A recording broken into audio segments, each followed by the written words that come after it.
That's who I am, bitch. Hi, YouTube. It's Leah Lauder, favorite mega church cult survivor.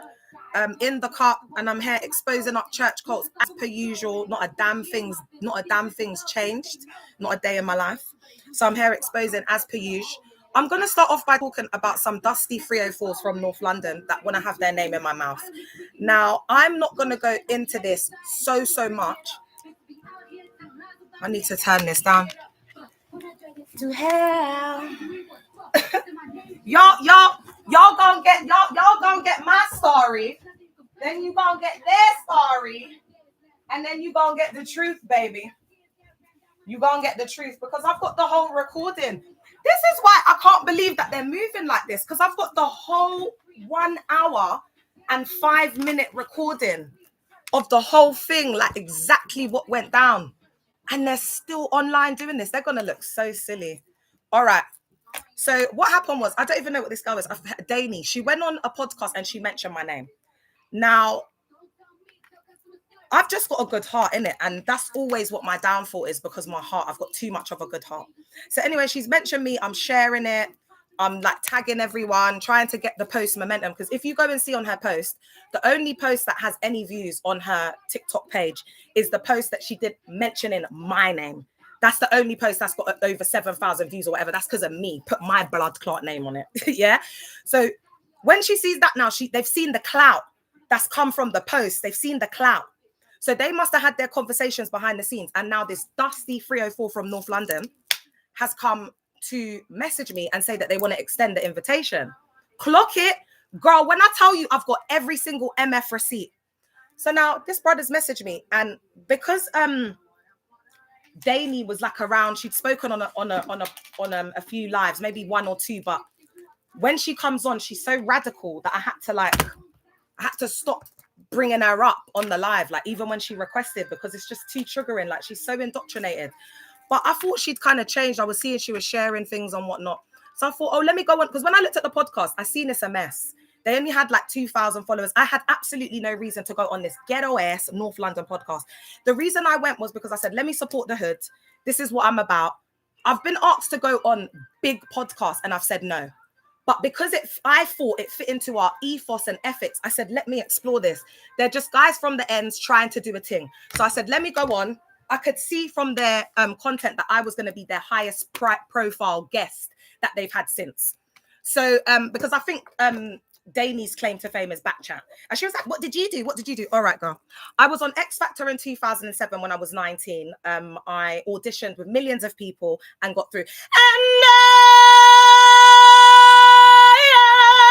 will always love you. All right. So your girl is on Whitney Houston levels, bitch. Hood royalty. Who do you know on the roads? Who do you know? Baby girl, I've told you, all my ninjas are unalived. I have to take you to the grave. It's the youngers. It's the little boy them that you know. I'm a big girl. I'm gonna be 39 in January, sweetheart. And the thing is, I thought this girl was about 21. Thank you, Ines. I thought this girl was about 21, so I was moving easy with her. I said, I'm not gonna retaliate. I'm just gonna watch the thing. Then when I see how they've edited me, then I'm gonna look at how I'm moving. So now, when she said on the live that she was 31, I said, oh, this girl can hold some big girl talk now. You get me? I'm only 6 years older than you, 7 years old. You're going to hold some big girl talk. So anyway, these guys have hit me up. She's telling me, yeah, they're my bros, Leah. They're so nice. Da, da, da, da. I've said, did they go to church though? Because it looked a bit Christian, the podcast. So anyway, guys, like up the live on TikTok. Otherwise, I'm going to have to go. So now he's messaged me. And I'm like having a full-blown, we're going back and forth in voice notes. Thank God, thank the Lord Jesus Christ. It wasn't a telephone conversation and I was doing voice notes. So we're going back and forth on the voice notes, yeah. And I'm saying to him, Ra, you know what I'm about with church cults. I can't be triggered. I can't, because as much as I'm a survivor, I'm also a victim. I'm also a victim of ABUSE. I'm also like carrying secondhand trauma. I spoke to the guy at length. I've got receipts. Most of the survivors have seen it because I've been circulating it around the collective, my nearest and dearest. So, Ines, I need to send it to you. Sorry, babe. But all of the people I've got on WhatsApp, they've been seeing the clips on my WhatsApp.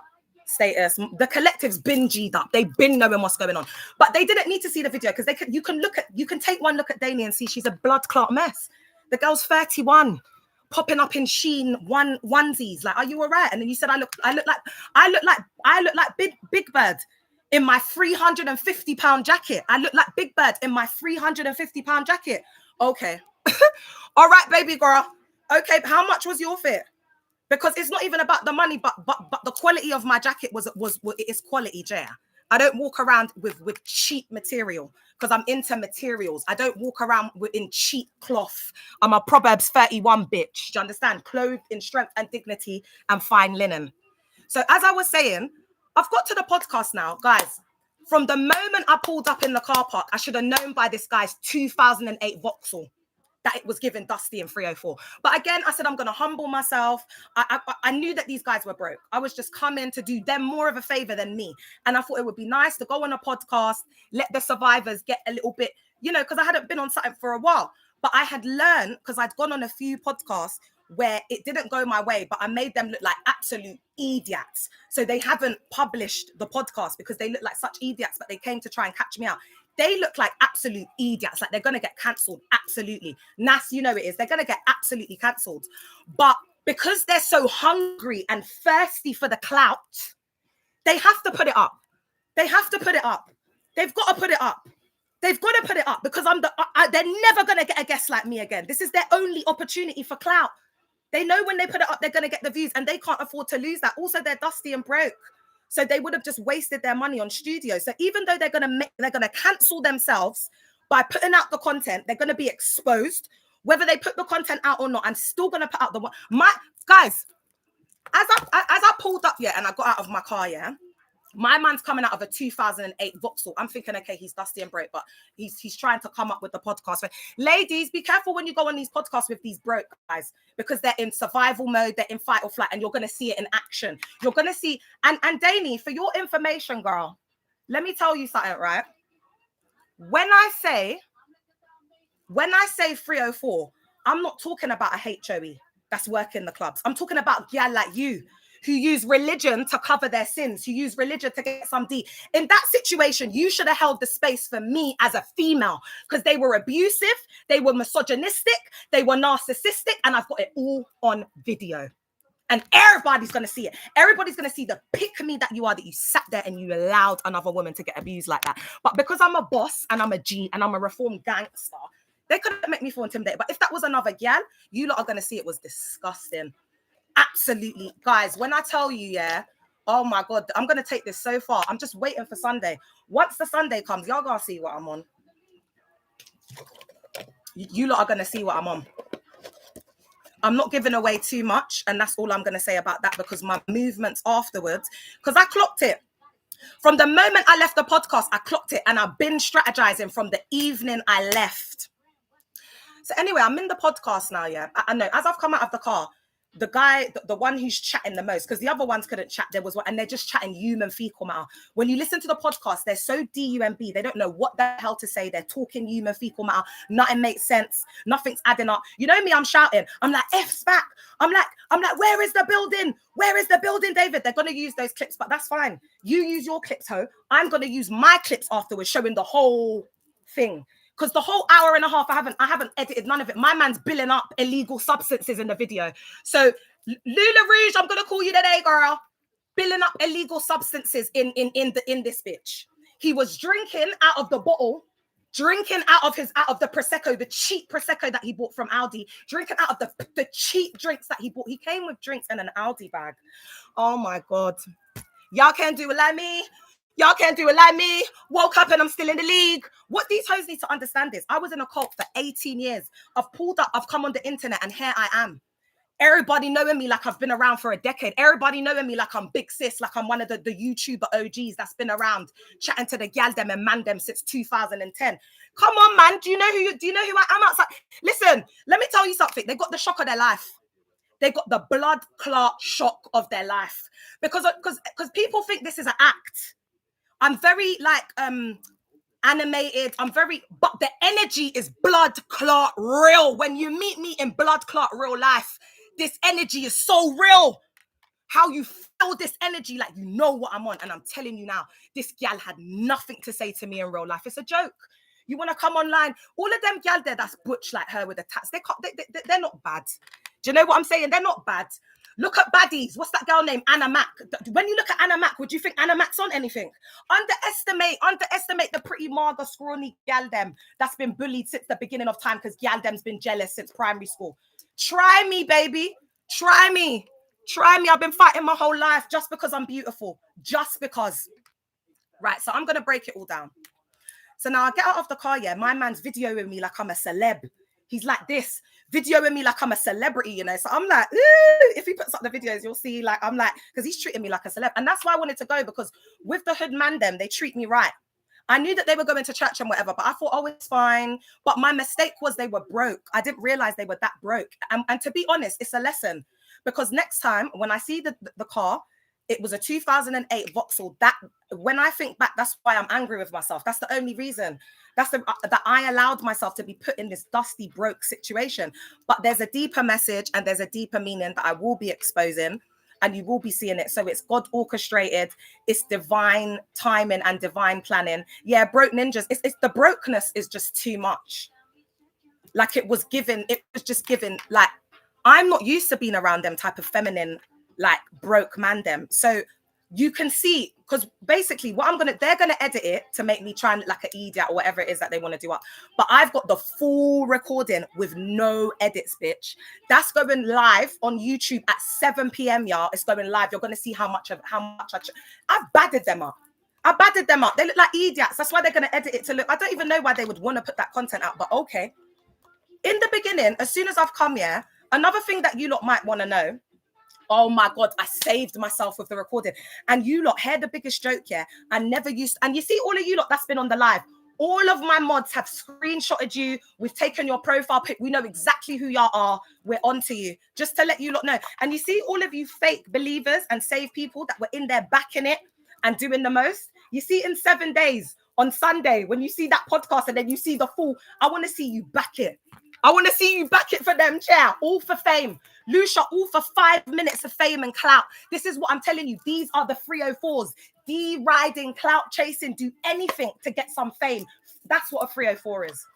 And you know what? God has made it happen so that people can understand. Because she is the, you see Dania, she, or whatever her name is, she is your typical pick-me. She's a second gen. Her dad's a prophet, a false prophet. The girl's RADICAL. Her sister came on the live talking about she was in foster care. So I'm thinking, wait a minute. You've come on here talking about your dad. Her dad was even on the live, chatting away, chatting off his mouth. So here you are bringing your dad on the live to be chatting. Then your sister comes on the live, like 10 minutes later, she was chatting to another survivor and says that she was in foster care. So I'm thinking, if your dad's a prophet and he's such a holier than thou man, unless I heard wrong, I'm sure I've got it all recorded anyway. Look, you see how the consuming substances is coming up because they can't handle it. Do you know who I am? Do you know who I am? So anyway, you wanted some of this, so it's here. It's arrived. You wanted the clout, but make sure that you can handle the reception. Make sure that you can handle the consequences. That broke one in the Vauxhall. I hope your employer's not going to see it. I hope your employer's not going to see it, chair. Anyway. Because my homeboy called me afterwards, because when I go to podcasts, I have to have someone from the ends or within vicinity, just in case it's a setup, just in case somebody tries to touch me, anything. I have to have ninjas on speed dial that can come. So my cousin is within, not where I was, but about maybe like a 10, 15 minute drive, yeah? So I told my cousin that I was going there before. And then my cousin called me after and was like, oh, how did it go, sis? Like, rare. And I told him what happened. He was like, give me their TikTok, give me the studio. I'm going to roll up. I said, no. I said, no, because these man, them are gyal. They're little gyal. Well, I don't want my cousin going and getting himself. These gyal, I can handle it myself. That's what I said to him. I said, I've said they've exposed themselves on the recording. I don't even need to do any content because they've exposed themselves and all of the fast EVIL. And then do you know what else I've got as well? I've got the recording of, guys, she did a live. Oh, there's so much tea. All right. Are you not following it? So I went on a podcast on SMG TV because a washed up 304, religious 304 went on the podcast screaming my name. She did it strategically, I believe, so that the posts were bust. Because anyone talks about me, it's gonna bust. It's gonna blow. I'm a star. That's why she did it. You're a fan, babe. You're the fan. So now these guys have hit me up, like extended the invitation. When they had invited me to, I didn't even speak to this girl, not purposefully, but because I'm busy. Danny, I'm busy. I'm booked and busy. I'm not like you. I'm booked and busy, girl. So when she's messaging me, guys, I've got all the receipts. I'm not even messaging back this girl. So now out of courtesy, because she was the one who hooked me up, mentioned me and whatever, I've messaged her and I said, oh, babe, I'm going on the podcast. Thanks a lot for the... I think she messaged me back, begging it. Oh, your number. I think I even blocked her because she was like, oh, your number's not the same. But I can't remember why I even blocked her. But anyway, it's just a mess. So she's now messaged me, like begging it with her number. You can hear in the voice notes how much this girl is a beg. Like she's just begging it. So then afterwards now, what happened after that? I've spoken to the guy. Now we're going back and forth. And I'm on WhatsApp messaging the guy that I'm going on the podcast. I can't remember what his name is. Just we're just going to call him B-Ned. So, so then B-Ned is messaging me. We're going back and forth, yeah? I've said to him, Danny told me that you lot go to V to V. V to V is Pastor Douglas Goodman's church cult. Why I even went, this is why I know it was meant to be, because it's like my brain weren't connecting. I know the survivors are like, Leah, why did you even go on there? That's what the survivors are thinking in their head. I know. It's an MESS. So V to V, the Pastor Douglas Goodman is the pastor that I've been doing content on purposefully to draw his rascal out, because I want them to do their worst on that podcast. I really, really do. I really, really do. Because the more they do, the more God is going to fight against them. Yeah. Okay. So now, Pastor Douglas is a convicted essayer, eaten out of the great bowl of his members. He served 3.5 years in 2004, baby. And his wife, the enabler, continued to do up the church cult. You can go and Google it right now if you don't believe me. V to V, victory to victory, just put in V to V, Pastor Douglas prison, and see what comes up, baby. So I've gone on the podcast and I've told him, So my man is a dusty broke 2008 Vauxhall driving V to V, great apologist, Pastor Douglas endorsing brother. So all you fake believers and safeguard, especially you, Delaney, you're gonna look an absolute MESS girl. If these are your ninjas and these are your boys, yeah. That's why you are the way you are, girl. You weren't raised by real mandem. You weren't raised by real tugs. You weren't raised by real. And then she tried to say, "Are you from the ends? You're not from the ends." All right, darling. All right, sweetheart. I'll tell you the thing about me, yeah, which is always my secret weapon. People always underestimate me. Like when I started moving in South and I met my bitch and she was like, Leah, I'd never be able to smell it on you that you're from where you're from. It's like she said that you're giving, like that your dad's really rich. He set you up, like you're getting it. But that's because I exude, it's my aura. My aura is wealth. I exude main character, celebrity level. That's what I exude. Thank you for the follow, my love. Thank you. So it's like they're thinking, oh, I've got someone must be paying my bills. Someone must be doing something. But I'm just blessed. I'm just blessed. People give me things. I'm just a blessed woman. That's all it is, right? I can't even remember what I was saying, Chair. Anyway, so we've got inside now. No, I'm going back and forth with him on the messages and I'm saying, you know, V to V, you know, your pastor raped someone, rare. I'm telling him all of this. I'm saying, UCKG, you know, I expose them. I cannot be triggered. I'm going back and forth with him in the messages. Maybe you should listen over again, you idiot. So he's reassured me, no, we're not, because I said it's not a debate. I don't want to be discussing scriptures. This is the same thing. But Danny, you're an idiot because you're a pick-me. So all you do is you're a pick-me because you want to please the man. You can't even think straight. You don't even understand what a safe space is because you couldn't see it wasn't a safe space. And that's why I left. You're so DUMB and uneducated. That's the problem here. And you're going to show yourself up. You better beg them not to let you, girl. You got to make yourself look really silly outside in these streets. Yeah. If you lot think you're going to, anyway, do your worst. I'm in a blood clot here, yeah? Because this is exactly what happened. I've got every single blood clot receipt known to man. Because if God is for you, who can be against you? As they were, and do you know what I've said to God? Every single thing that I've done behind the scenes to send her way, yeah, and back to them. I've said, God, if their heart was pure and they didn't have a bad motive, like for clout to get views, if it was innocent, then God, try me. May I be the one. Do you understand what I'm saying? For me to be humbled, for me to see the thing. But if it was them, everything I have said. May the wind of God, unfortunate events every single day, 7 days, bam, bam, bam, from the moment you wake up, bad sleep, you can't sleep, all of that. Girl, how's your sleep? Every time I come on the live, I'm going to be asking how your sleep is, chair. I'm going to be asking how your sleep is, baby. I'm going to be asking how your energy feels. Don't play with me, baby. You're going to be so tired that you can barely move this week. Play with me. Play with me. This girl, and this is what I'm saying about, they're supposed to be so-called Christians, but you've brought me to a podcast. I'm supposed to be the demon. I'm supposed to be the EVIL one. I'm supposed to be the one drawing everyone away from Christ. But here you are, billing up illegal substances. Do the studio know that you were billing up that you were bringing illegal substances into the studio, babe? Are they aware? Because if they ain't, they gotta know on Sunday. They got no on Blood Clot Sunday. Yeah, you're not smart. You're not on my level. You're not on my level. You're not on, for lack of knowledge, my people perish. And regardless, this girl can call me. They could try and phone me up. They could beg. They could do mina blood clot here. I'm on demon time. Now I'm going to show you, look, what a demon really is. You've been saying I've got demons. I'm this, I'm that, I'm this, I'm that, and the third. Now I'm going to really show you what a demon is in real time, in real life. You're going to see it. Because me, baby, there's no, guys, I've got so much receipts, it's unbelievable. So anyway, I'm on the podcast now. When I get on the podcast, the first thing he says is RIP Pastor Douglas. I literally have survivors that have come forward to me from V to V. So disrespectful. I allowed it. Because I'm here now, innit? I'm like, oh, let me just be here. Like, I'm just going to try my best. As I've started talking, yeah, he's gone, oh, tell your story. And I've got all of it because he's going to edit it. He's such a dusty. Even as he was sitting there, I was looking at him and kind of like just doing it more to like wind him up. I was actually winding him up as well. I was doing it more because I know he's a brokey. So I was saying things to like draw him out and like bruise his ego. And he's so egotistical and proud.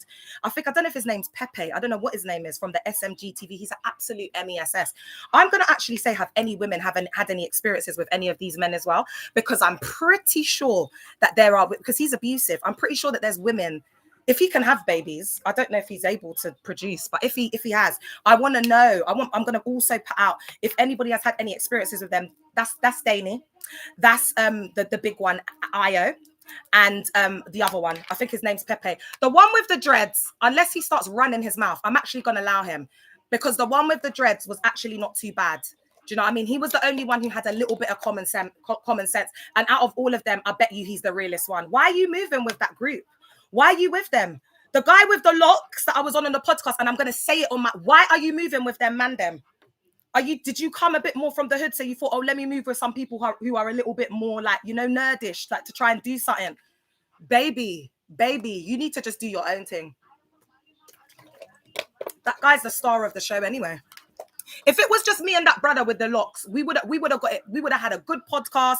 We would have been speaking about interesting things. We would have gone into like you know, like deep stuff, like a lot of conspiracy stuff, because that's what my man was on. He's not indoctrinated, but all the rest of them are indoctrinated. So it's like they're coming on and saying she's not leading anyone to Christ, she's taking everyone from the devil. Did I say I was? When have I come and proclaimed Lady Pastor Leah? When have I come to say prophet? When have I come to say that I'm leading people to Christ, please? When have I ever come to say that? I'm not even a Christian, you idiot. I believe in Jesus Christ, but I'm not a Christian. I'm not religious. So how are you going to come in and expect me? And their behavior is what we're talking about. It's the black and white thinking. It's the policing of opinions. It's the pride. It's the miseducation of our black community. So many people, so many of our BLK community don't have education. They're uneducated. And so they're like second geners, because he's a PK, he's a pastor's kid. That's what I found out when I went out. He's a pastor's kid. And then you've got Dani, whose dad's like a false prophet. It's given false. So she's RADICAL. You can't tell that girl nothing. She thinks because her dad's this high and mighty prophet that she knows. So that's her downfall. Pride becomes before a great fall. So that's why her fall's going to come, because it's the pride. So there's these kids that are like RADICAL. So she's the worst type you can get, because her house, and it's probably the most dysfunctional upbringing you could ever imagine. And they're all like, just cover it in this hyper religiosity and whatever. Do you understand what I'm saying? There's a lot of like, and I can tell that there's a lot of fair-based programming as well, because like when I said, oh, you're going to see in 7 days, like spiritually, because you know I do that all the time on my life, but she's taken it so personally. She's personalized it now. As a man thinketh in his heart, so is he. So these Christians don't even understand. They have zero power because they speak, but they don't have the power because they don't understand how to practically implicate it. It's just all mouth, but no action. Do you understand what I'm saying? So she's dug the pit that they dug for me. They're gonna fall into it themselves. That's what's happening. Do you know what I'm saying? Because they don't understand the parables. They don't understand the true word of God. It's all fake. It's all this. She's like, but your dad's your personal prophet. That's like you were in a family cult. Is that why your sister went in care? Why did your sister go in foster care, B? If your dad's this almighty high prophet. Let's see anyway, because you said your dad's a prophet. So if your dad's a real prophet, that podcast should go really well. Because he should have been prophesying and telling you to take it down if it is going to go left. So let's wait and see if your dad's a real prophet. I want to see. Maybe he is, because I'm humble. I boast in God. And Danny, another thing as well, yeah? Let me tell you something, girl. My dad's never showed up for me, not a day in my blood clot life, yeah? Apparently, I'm exactly like him. I must be. I must be because he's a nightmare, apparently. Anyway. I've met my dad. What am I talking about? I've never had that relationship with my dad. I can't call my dad for nothing. God, the Almighty Father in heaven. That's why I understand that God, like, he's got female, feminine, and masculine. But for me, I will always like see God as God the Father because I've never had a dad. I'm not gonna let that go. It resonates with me. Like God has always been there for me. So when you're talking about my dad's a prophet, girl, I call God in heaven Daddy. He calls me princess. So let's just see what happens. So when you said that you were not threatening, yeah, I weren't threatening her, but what you've got to understand is she's moving out of guilt and fear because she knows that she's effed up on the podcast. They know what's happened because they've got the whole footage. So she's moving out of guilt. And because I've been silent, I don't use Snap because I was bait on Snap. I've got like nearly 7,000 followers. There was a time when I was so bait, like people could recognize, like you see how I'm on TikTok? That's how bait I was off Snap, yeah? So I'm booked and busy, bitch. I don't use Snap because I don't want to be in that life anymore. Do you know what I'm saying? The fast life where I'm going out with these rich guys and I don't want that. So I just go on there and I might post now and again. But that for me, that's like bad energy and bad vibes because I've moved on from that.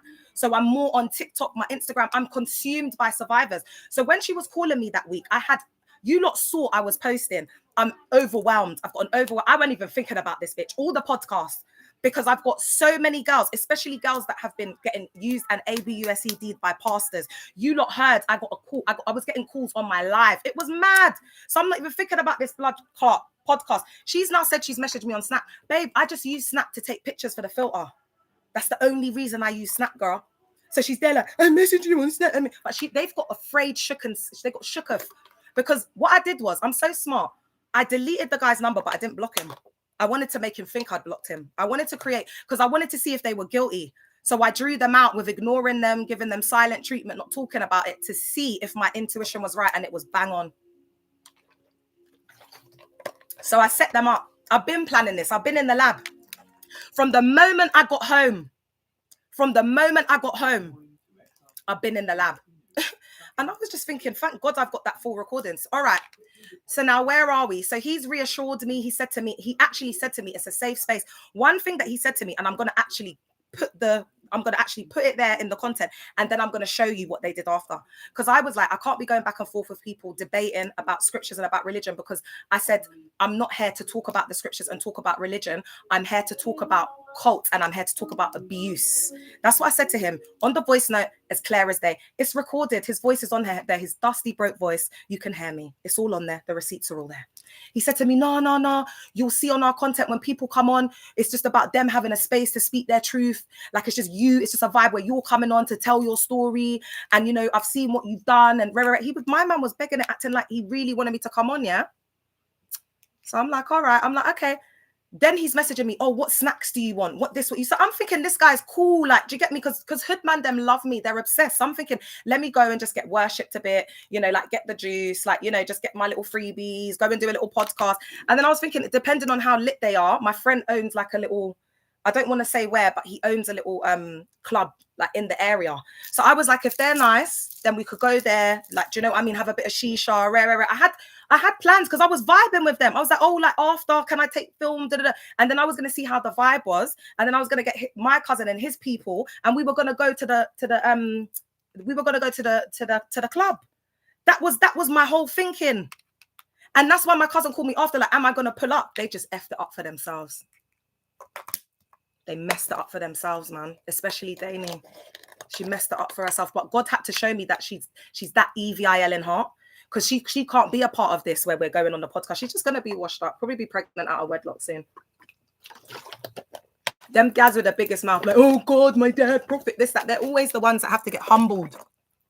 On the live, there was something that she said, yeah. She was like, you're divorced. I'm not going to make them same mistakes. I'm going to marry one person. And that, I started laughing. I said, oh, girl, to have that mindset at 31 is really sad. It's really, I like feel sorry for you that at 31 years old, like that's your mindset. Like that's how you think. But anyway, all right. So then he's reassured me. He's even asked me what snacks do I want, this, that, and the third. When I've come, I'm like, oh, what's a pick-me? A pick-me is just a girl that will do absolutely anything to be picked by a man.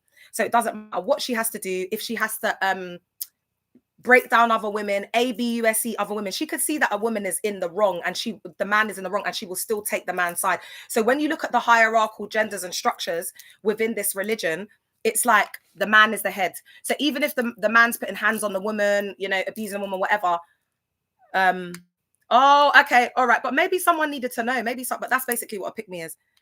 Hey, oh, thank you, Nana. They're getting old now. Thank you, my love. She said she liked my nails.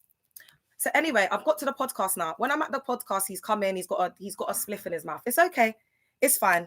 I'm not gonna. Do you know what I mean? I'm not gonna judge. We all do what we're doing up. So I'm like cool with it. I'm not gonna judge him based off that. Hey, Dana. So now, obviously, we're going up. Now, when I first saw Dani, I'm not going to lie, because she doesn't look that good on videos and pictures, and she doesn't. So when I saw her in real life, I was shocked, because I was like, oh, my God, you actually look better in real life. But I couldn't say it like that, because that sounds bad. Like, oh, you don't look good on videos and pictures, but you look better in real life. So as soon as I met her, she was looking at me like top to toe, just seeing her in this black thing, like she just looked a mess. So I could get that insecure vibe, like she's very insecure. So I felt like, and all of the beautiful women here, I'm not talking about like if you're average, you know, it is what it is, but all the beautiful women, like the baddies, the penguins, you know, when you're around a gal who's got body but not face, she ain't got the face card, yeah, you know how they act. It's like you feel like you have to overcompensate, like you have to overdo it to make them feel secure. So I was like, oh my God, you're so pretty, look at that body, girl, to make her feel, because she's intimidated, I could feel the energy. So it's like, and from then I should have really gone, because I hate when I go into them environments and I feel like it's that, like I have to dim my light or cool it down, because I'm feeling it's like an uncomfortable vibe, or people are feeling intimidated or something. And that's the vibe that it was from all of them. And you can see it, guys, in the video. I mean, she looks at MESS. It's only the indoctrinated, washed up 304, you know, religious indoctrinated people that were. It was like, so basically, guys, I'm jumping. You got to try and like keep up with this. So all right, no, let me just go in tune, because it's gonna get confusing. So anyway, and so many people have showed their ass. There's so many haters. There's so many people that are jealous of me. It's crazy. It's all come out. Dani, it's not that I think Dani's jealous of me. I don't think she is. What it is she's a pick-me, but she doesn't know that she's a pick-me. So these guys are dusty 304 brokies who have literally groomed this gal. Like, do you understand? So she's not, because she's DUMB, she's not the brightest tool in the box. So she can't see what's going on. And because it's like these guys have grew her or raised her, I don't know, they're her ninjas. So they're filling her head with human fecal matter. Do you understand what I'm saying? So it's just the MESS.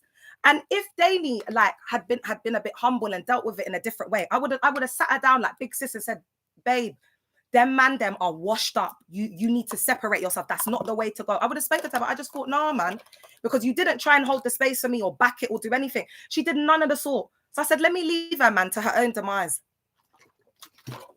Leave her to her own destruction. For lack of knowledge, our people perish. You'll see it. So I'm in the podcast now. As soon as I start speaking, he says, introduce yourself, yeah? I've started introducing myself, but you lot know I've got BPD, I've got ADHD. I don't just introduce, I start going into stuff. So I've started talking, and then I'm like, and then I started talking about how I started coming into it. And you lot know I was with my rich ninja at the time, who was paying for my life. And it was when I realized I had to let him go to choose myself. That is how my breakdown started. And then I was like, oh my God, like it made me come to the realization that I'm just like running away from myself. And this is what I need to deal with. And it's part of my story. But because he's a brokey with a 2008 Vauxhall at 30, whatever years of age he is, that triggered a nerve. So we started going, oh, rich man. You could see him like the dusty he is. Triggered to the gods. So then as I'm talking now, I start getting into my boyfriend unaliving. You know, the one that was unalived by the police. And he's like, oh, what did he do? So now he's rage baiting. He's trying to, it wasn't a meeting. It wasn't a podcast. It was an ambush. It was a setup. They know how I act. They've seen me pop off. They wanted to have me on to draw me out to get the, no, because he's broke. So it is what it is, babe. Like there's men who have money, there's men who are working and they've set themselves up to be earning a certain amount. And then there's old, dusty, washed up men trying to do a podcast that are broke. What do you mean? Like that is the truth. I'm speaking the truth. So he's gone, oh, what did he do? Like, he knows he's rage baiting. So he was on the roads. Like everyone knows that. Like, so then he's gone, oh, I thought so. I just thought maybe, he goes, oh, because he's so broke. I just thought maybe he might be a real estate investor. Do you have money? Because you're talking about real estate and stockbroker. So I've clocked him.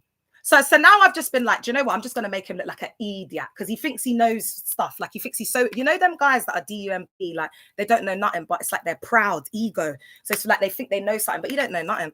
So I've come on now. And then he said that. And I've said, darling, I said, yeah, he happened to be on the roads. I said, because I'm hood royalty. I said, but I've dated all different types of men, rich men, but men with all different types of professions. I said, have you seen me? Do you see the way I present myself and articulate myself? Are you all right, babe? Are you all right? I'm definitely out of your league. You definitely won't be able to touch a pore on this, baby. Do you know what I mean? So these men, they're misogynists. They hate women like me. So this podcast, guys, psychoanalyze it. It's a really good example of like the pick-me dynamic, the washed up 304 that I'm talking about within the religious rhetoric. Because remember, the 304 that I'm talking about, and this will all be in my book, it's the religious 304. That's what makes her a 304. That's what makes her a sellout. It's the gender hierarchy, inequality, the ABUSE from men. I think there's a really strange dynamic with her relationship with her dad as well. But only God knows. Only God knows. But girl, I will tell you, if there are father wounds there and there is trauma from your daddy, it is going to start resurfacing over the next 2 weeks because he stretched it. Because I said 7 and then he said 14 days. So there's going to be a lot of realizations that's going to be happening in her life in particular. She's going to be finding out a lot of things, especially about her dad, that she didn't know. So get ready, girl. Get ready.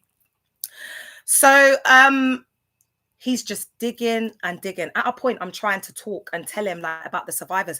But are their lives at risk? What, they would be unalive? Like he's shouting, he's coming in over me. Yeah. At a point, I'm talking and I'm going into like the transcendental belief system. I don't think they're going to use the part where I'm articulating myself very well, sounding like a professor, breaking down the transcendental belief system, breaking down all the different cult psycho ed, but luckily for us, collective, I have the whole recording. So you're going to see how they edited this to be clout chasing, deriding, religious 304s. And then it's just going to show how these people who are professing Lord, they're just a bag of hypocrites and liars, and the truth isn't in them. And again, you can see what God is doing, like the vibe in the air. He's just embarrassing them and making them look like idiots. The baby formula. You know, a survivor actually messaged me and said, oh, Leah, do you think you could do the UK baby formula? And I thought about it and I just said, oh, I think they'll probably clock onto it. Because I thought that they'd have enough common sense. But remember, they don't have common sense in there. So anyway, the point is I became inundated with survivors. I didn't even have time to pick up the phone to do it. So another gal's taken it on. And to be honest, I think she's the best person for it anyway. And she's been doing it up. And it's just an absolute joke. Do you know what I mean? It's even worse than the USA. So what we're doing is, because they talk the talk and they lie. And if I didn't have the full recording of this whole podcast, all you lot would have seen is the edits. So that's the first video I'm putting out on Sunday. They're liars and the truth is not in them. This is deception. This is the DEVIL at work. And this is what they do. They manipulate, they deceive, they're liars, they're dishonest, they're not trustworthy. All of them go to church apart from Dani, because she's got the cult family dynamic where her dad is the prophet. So she's been indoctrinated from birth. There's a very controlling, like, it's like an enmeshment dynamic that she's got going on with her father. It's very strange. So, and then I'd imagine that her mindset is going to be skewed on certain things as well. Do you know what I mean? Like just never having a chance to have your own mindset and your own thought process on life itself. So it's so deep. So anyway, I get into the podcast now. I'm sitting there, yeah. At a point, you can see this. Imagine this is the cheap Prosecco bottle from Aldi. He had the cheap Prosecco bottle from Aldi that he bought, and he's holding it like it's a bottle of Laurent Perrier or Azul.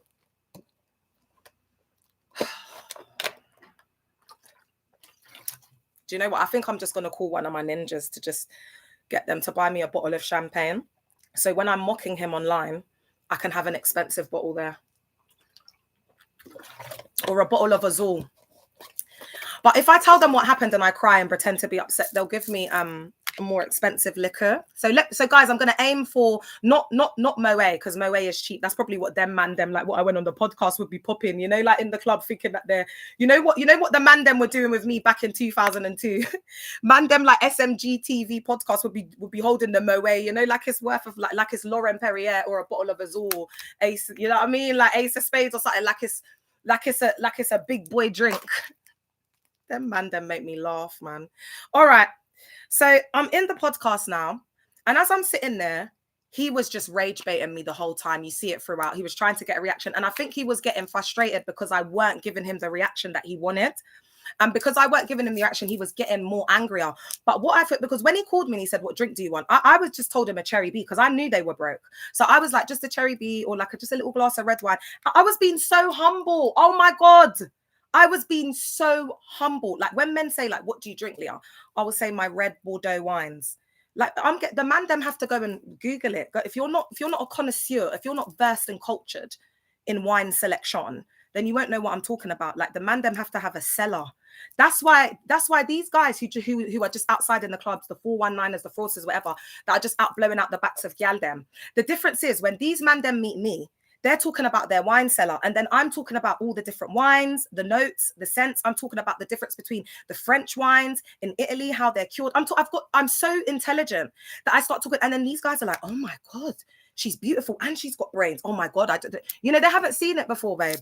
So to me, it was like, I just ended up in Dusty land. I didn't know what happened. Anyway, so he's holding the bottle. And then he's just like drinking it from the bottle, yeah. And at a point, he's like, I'm seeing how much he's drinking. But I think they got all of the drink because I think they wanted to get me drunk. Because when I got there, I said, do you have any water? It's all on camera. And he was like, no. But I told him in the video, I said, to bring water, nothing chewy. He brings sweets. And then he buys like there was like 3 bottles of drink and something else, like, you know, the cheap Prosecco bottles and the cheap rosé wine. And I hate drinks like that. I was so humble. I drunk it. I don't even friggin' well drink Bel Air. I don't even drink Bel Air. If like I'm on a table and man them are drinking Bel Air, I feel embarrassed. Like I don't drink. And then the other guy came in and he was like, "Oh, I've got a bottle of Henny in the car." And oh my God, it was just giving ghetto. I was like, whoa. But I just stayed because I was like, I'm here. I'm just going to try and do what I've got to do. Because I'm used to hood royalty. I'm not used to that brokenness. I'm used to man them that are on the same level as like football players. Don't get it twisted. These man them on the road to make money. Like, I'm not used to this. This is broke. So it was triggering. It was triggering. I'm not going to lie. So now the straw that broke the camel's back was, I had just finished saying a really articulate piece of information. But what was happening was he was getting triggered. Because I was deconstructing and deprogramming him live, because he's a pastor's kid. So he's so messed up. If I'd known that, I wouldn't have gone. And maybe that's why I didn't know that. That's probably how Dani knows him. Is probably, you know, because they're all, you know, when they're all religious, hyper religious, they might know each other through the parents, or there's some crazy dynamic there. It's very dysfunctional and very low vibrational. So what broke the camel's back is I'm there, yeah. And then he said, I've said something and I've spoken. And then he said, oh, I'm not an effing crystal bearer, but you know, I'm into my crystal jewelry, this, that, and the third. So I've said, okay, he's disrespected. He's now this is too much. Hey, Queen, he's disrespected me now to another level where I'm not having it. So I've turned to Danny because I don't respect it. I don't respect them. If Danny weren't there, I would have just got up and walked out. And to be honest, I would have badded them up. I would have, if it weren't for Danny, oh my God, them guys would have tried to put their hands on me. I'm not even gonna lie, because the way I would have badded them up on that podcast. Oh my God, I would have made them guys feel so small. But because it's Danny's brethren, and like, you know, like I'm thinking she's a lot younger. I'm thinking the girl's about 22 or something. So I'm thinking, all right, I'm gonna do this in a respectful, classy way. She put me on, I'm not feeling it, I'm gonna leave. So I turned to her in the video, you see me doing it, and I said, babe, I said I'm gonna leave. I said, this ain't for me, girl. And she was like, really? I said, yeah, girl, I'm gonna leave. So I got up and I said, I'm out. I said, thank you. I said, I'm going to go now. I said, thank you. Have a nice evening. And I got up gracefully with my little bag, looking fabulous, like the star I am. And I got up to walk out. Guys, no word of a lie. As I got up to walk out, because the guy with the locks, I don't know, he just seems to be the one who has a little bit something going for him than the rest of them, yeah. So I think someone called him, and it's all in the video. I've got it all recorded. And I'm sure it was the gal them that ended up coming to the studio. Now, he was saying, yeah, pull up. And then the washed up one that I'm telling you about that was chatting the most like a gal, he goes to him, oh, I don't know if, like, he was trying to say, maybe not, like, because you know how I am, so maybe not. But I don't know if that guy pays for more of it, because the rest of them are giving Dusty. I don't know, because the vibe I was getting is maybe he's the one with the money, maybe invest it so he could do whatever the hell he wants, have whoever he wants come into the studio, rare. So now when as my intuition was telling me now, get the hell out of here, yeah.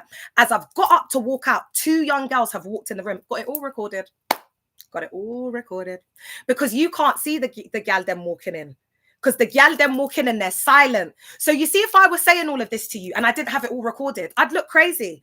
But because I've got it all recorded, you're gonna see. So they know they've got a vulnerable woman that's coming on, that I've said I've got mental health issues. They know all about me. They've seen me online. They know. So these were all things to draw me out. So as the girls have started coming in, I've said, yeah, this definitely ain't for me. This isn't my vibe. I've said, no. I've said that on camera. So their ego's bruised. They feel like idiots. They feel like fools. But because I'm the highest, like, they've never had anyone like me on their podcast. They're never going to get anyone like me on their podcast ever again. So they've got to use the footage because they want the clout. They want the views. And I was like, wow, what people will do to get views. But guys, I'm not going to lie. I'm like this 24 hours a day. I've always been like this. And this is what I said to you. All of the gal them that follow the Jaders, like Danny and all them, not trying to look like American gal washed up. I am the original blueprint. I'm older than the Aries. I'm older than them gal them. I am the OG blueprint. Are you all right? From Young Jeezy, Nas, Mob D, all of them old school. Biggie. I was alive when Biggie and Tupac was here, baby. So I'm not trying to be anyone else, baby girl. I'm not trying to be. It's people, they want to follow me, my trends, what I'm doing up. Are you all right? I can't even remember why I was getting onto that. But it's like these gal them, they've all got the same aesthetic, they've all got the same mindset, they've all got the same, and it's like I was that before the cameras come on, before the lights, before the action. I've always been a celeb. I've always been hood royalty. I've always been that girl in the ends. You know, when you're in the ends and there's them gal them, their name holds weight. It's like, oh my God, she's peng, like she's rare. Like you know, there's like a Princess Diana of the ends. That's me. That's me. So I've always been celebrated. I've always had the attention. I don't need attention. Like they're saying, you want attention. Baby, if I walk down the street in my best dress and I've got a makeup to the nines and I look, my hair's done up, every car's going to be beeping. Every car's going to be stopping. Every man's going to be trying to move to me. I don't need male validation and I don't need attention, baby. I'm a star. I'm a star. So my point is, let me get back onto my train of thought. Gal them that are American, they're not authentic. It's my authenticity that they're afraid of. And they're trying to say, like, and this is why I'm saying all of this to say, I've always been going out with like hood royalty, like guys who are known in the ends because they're famous in the ends, right? And I need to remember what I'm saying. And so I've always had that type of thing, like the fame, the royalty, always felt like a celeb. I was on X Factor in 2007. I've had a taste of it. So I don't need them things. Do you understand what I'm saying? So I don't understand why people would take it that far to get some views, to get some likes. Because girls like Dani, she's not much to look at. So she's got to do these things. That's a pick me, see me. I want to be seen. I never did this to be seen. I never did this to be picked. I never did this to be chosen. I just came on and I spoke my truth, and people are feeling it. And they're not following, sorry, that's a bad word. People are feeling it and they're vibing with it. And we're a collective. And do you know what I mean? Like, it was never planned. It's not, but they can't handle it. It's the jealousy. It's the way I'm going in my authenticity. And they don't get to be that. They have to put on a different mask. They don't know who the hell they are. So they try and find identity in religion. Hey, Tasia. And then they want to break everyone else down. And it just doesn't work that way. You're so unwell. People who are in this religion, like, imagine this guy is sitting there. He's arrived in his 2008 Vauxhall with an Aldi bag of cheap beverages. You've then proceeded to come upstairs in your washed up fit with a spliff in your mouth. You've come upstairs and you've then proceeded to drink out of the bottle. Because with me, if you're not a proper gangster, if you're not a proper, like, I would have to go on someone like Bouncer's podcast. Like, you know, if I went on Bouncer's podcast, like, me and him would be bussing up, we'd be bussing jokes. He'd be, you know what I mean? The energy would be so lit. Like, me and Bouncer would be bouncing off each other. Like, we would become friends. It would be litty. I'm telling you. But these type of man them, because what I'm saying is, because Bouncer's masculine, he can handle a woman like me. Like, he's been around gal that had baddies. This ninja, he's never had a baddie in his life. I can tell. So it was like, when a baddie comes in, if you haven't experienced that energy, you're not around gal them like me, like 10 out of 10s. Do you understand what I'm saying? Like, man them go in the club and dream. They look at the table, wishing they had the money to get gal them like me. So now when I'm in your vicinity, you feel like you have to be the dog. You feel like you have to be the big boss, the bad man, the ego.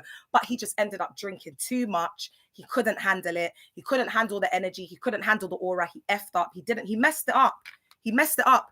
He had a good guest, a good opportunity to ask me good questions. I don't even go on podcasts. That guy could have got, if that guy had just like not let his ego get the better of him and he wasn't so messed up in the head. I said to Dani when I came out, I said, that guy's got major identity issues.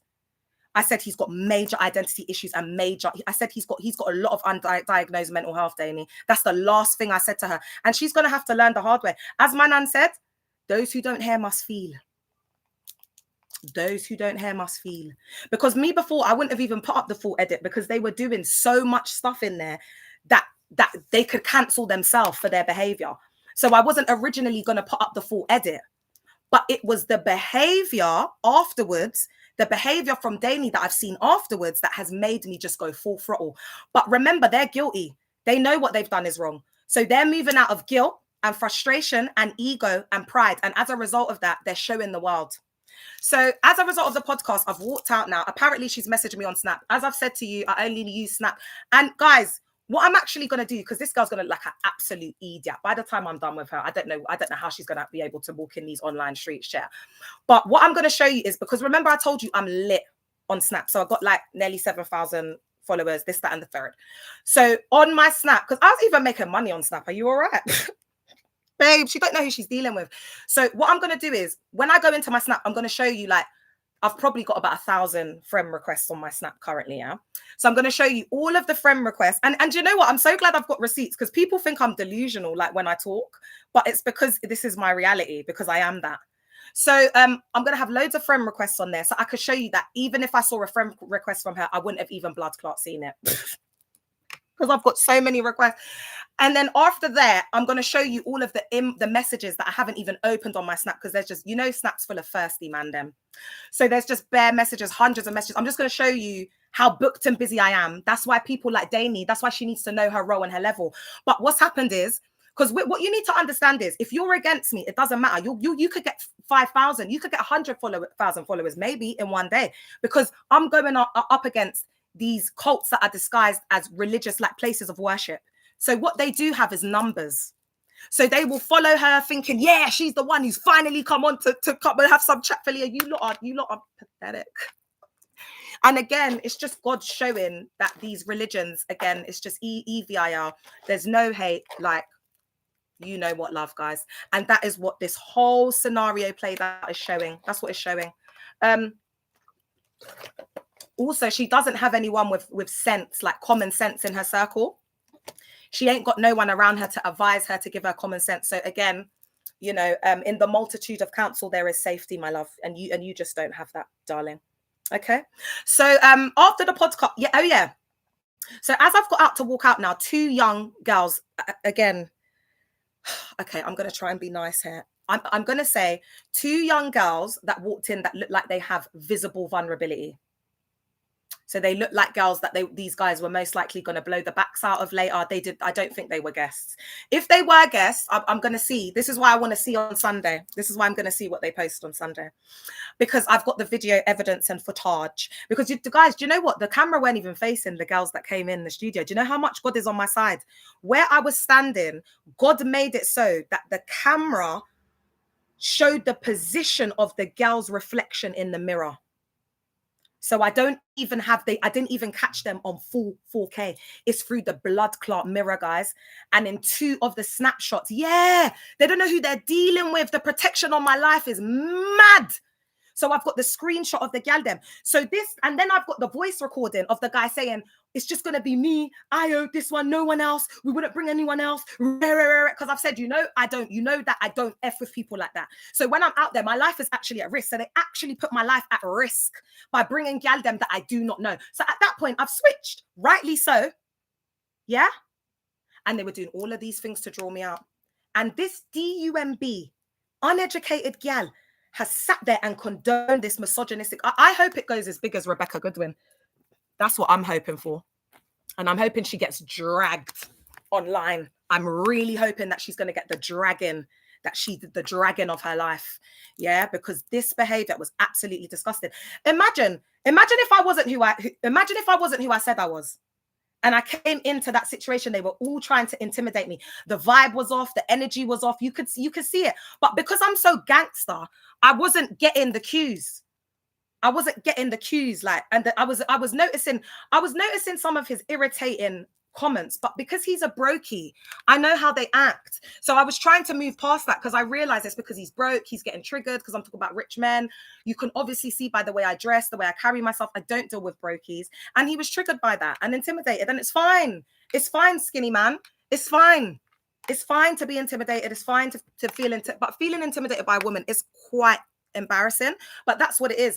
And Dani is so, like, she's 31, but I think maybe because she's so indoctrinated, because she's had that one-on-one indoctrinated. Oh, you got some tea? Okay. One-on-one indoctrination with her dad. She lacks, she has no common sense whatever. Hey, Haynes, there's no common sense up there. And because she thinks her dad's this almighty prophet. Hey, Jay, because she thinks her dad's this almighty prophet, she's listening to the human fecal matter. Yeah. Girl, you better hope that your dad's a real prophet, because if he ain't, and if this is all going to pan out and play out the way that I've been saying it, with the receipts that I've got, your dad, who's a real prophet, should have been able to say to you, darling, you shouldn't go there because God is telling me A, B, C, and D. But because you have a false prophet who's egging you on and telling you 14 days, he thinks he's got some power. It's absolute foolishness. That's what it is. Because if there was common sense there, you would have been advised correctly. And there's no, girl, I'm not your average Joe. There's no sitting down, there's no calling, there's no talking to Leah. I'm done with you.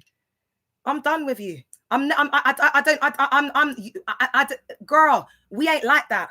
And when you see me, whatever you want it to be, it can be. Do you know what I mean? Because you've met me in real life. You know how I am, girl. I'm not, do you know what I mean? I've always said to you, like, I got heart. I'm not, and that's what I'm saying. Like, you see her, how she's going on, and that's how the 304s act, the fake ones who ain't on piss. That's how they act. The gal them that's really on what they're on, guys, they're like me. Think about baddies, Anna Stunner. Do you know what I mean? Like, not when it comes to the, like, we're not, that's not what we do up. So at this point, I don't care. But I'm definitely telling my side. I'm waiting until Sunday. Guys, do you know what the wickedest thing is? On the live, I said, oh, you're going to see in 7 days. And it was just something that, you know, when I just say it, just comes out of my mouth. Like, I don't even know what I was saying. But they've taken it on and made it something even bigger than what it is, because they don't have no common sense. They're indoctrinated through fear-based programming. So she's actually put this curse on herself through her own fear, because it's like her fears, what she greatly feared has come upon her through her guilt, how she's been moving. This is why it's led to what it is today. And that's why when I came on the live, she weren't expecting that. She didn't see it coming, because I had already put all of the pieces together, and I had already clocked that she's doing this for clout. She's trying to use my name for clout. But guys, that's why I was saying I've always been hood royalty, always been that girl, always been a celeb, always been he, her, she, whatever. So I don't notice now that I'm becoming anything. Like, obviously people are recognizing me when I'm going out, like they're talking to me like rare. Like, but you've got to remember, I've got so many accounts. So I'm not seeing like the collective, like I must have over 20,000 followers or something. But I'm not seeing it all on one account. And everything has taken like a lot longer for me to build, because the survivors are not confident in all coming out. There's all different factors that are involved. But even so, I'm always going to see myself as Leah. Even if, guys, I bust tomorrow and one of my posts went viral, and then I started getting invited to this, that, I'm going to always be me, because I've always been famous in my head. I've always been this celeb. It hasn't changed. But because they're seeing it from that perspective, because they're low vibrational pick-me's, they're not this. They haven't got this confidence and this authenticity. I'm operating at the highest vibration in the universe. That's been in my true authentic self. So they can never win, because even if you want to make me look bad, but that's me. I don't care. I'm proud to be me, whether I'm effing and blinded. I'm not going to look like a fool. I'm not going to sound dumb like y'all, because I'm educated. So you're putting out this you're basically putting out this footage to expose yourself, because you're so DUMB, because they want the clout and they want the views, and they don't care if they're going to get dragged, if they're going to be cancelled, if they're going to be seen as, because they're nothing. So they would risk everything because they have nothing to lose. Unfortunately, they've got nothing going on for them. Yeah. So now I want to move into what happened after. And then I'm going to go, guys, because I'm going to take a little break. And finally, the reason why I think she's got more shooketh is because I said 7 days.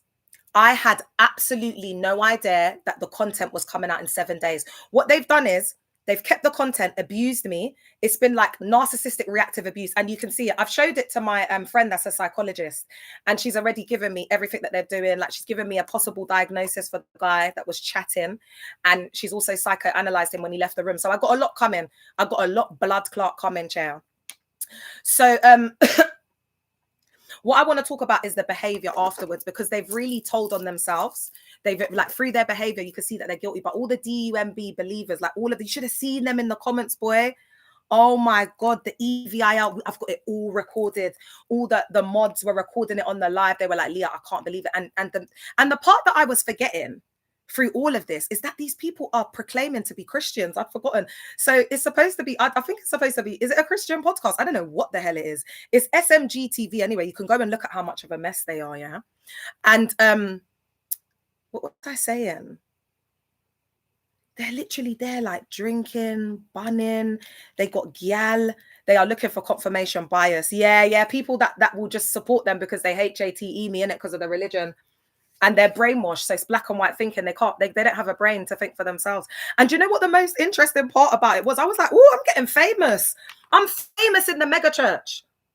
I'm famous in the mega church. I'm all that they talk about. So what on the comments, I got, guys, collective, you're gonna be busting up. I got the churches shooketh. If you lot see the comments here, they were like, and her baby daddy said this. It's like I'm famous, like I'm Cardi B. Like, these things ain't true at all, but I've made it to that level where people are starting, they're so invested in my life, because anytime I put out anything about my husband, I realize they all come like they're looking, like they're so invested. So I test things.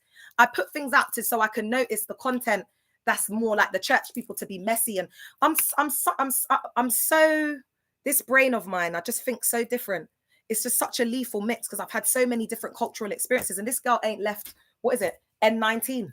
And then she wants to come and have some chat for me. It's like, girl, like, I'm not going to do that with you. I was trying to be nice.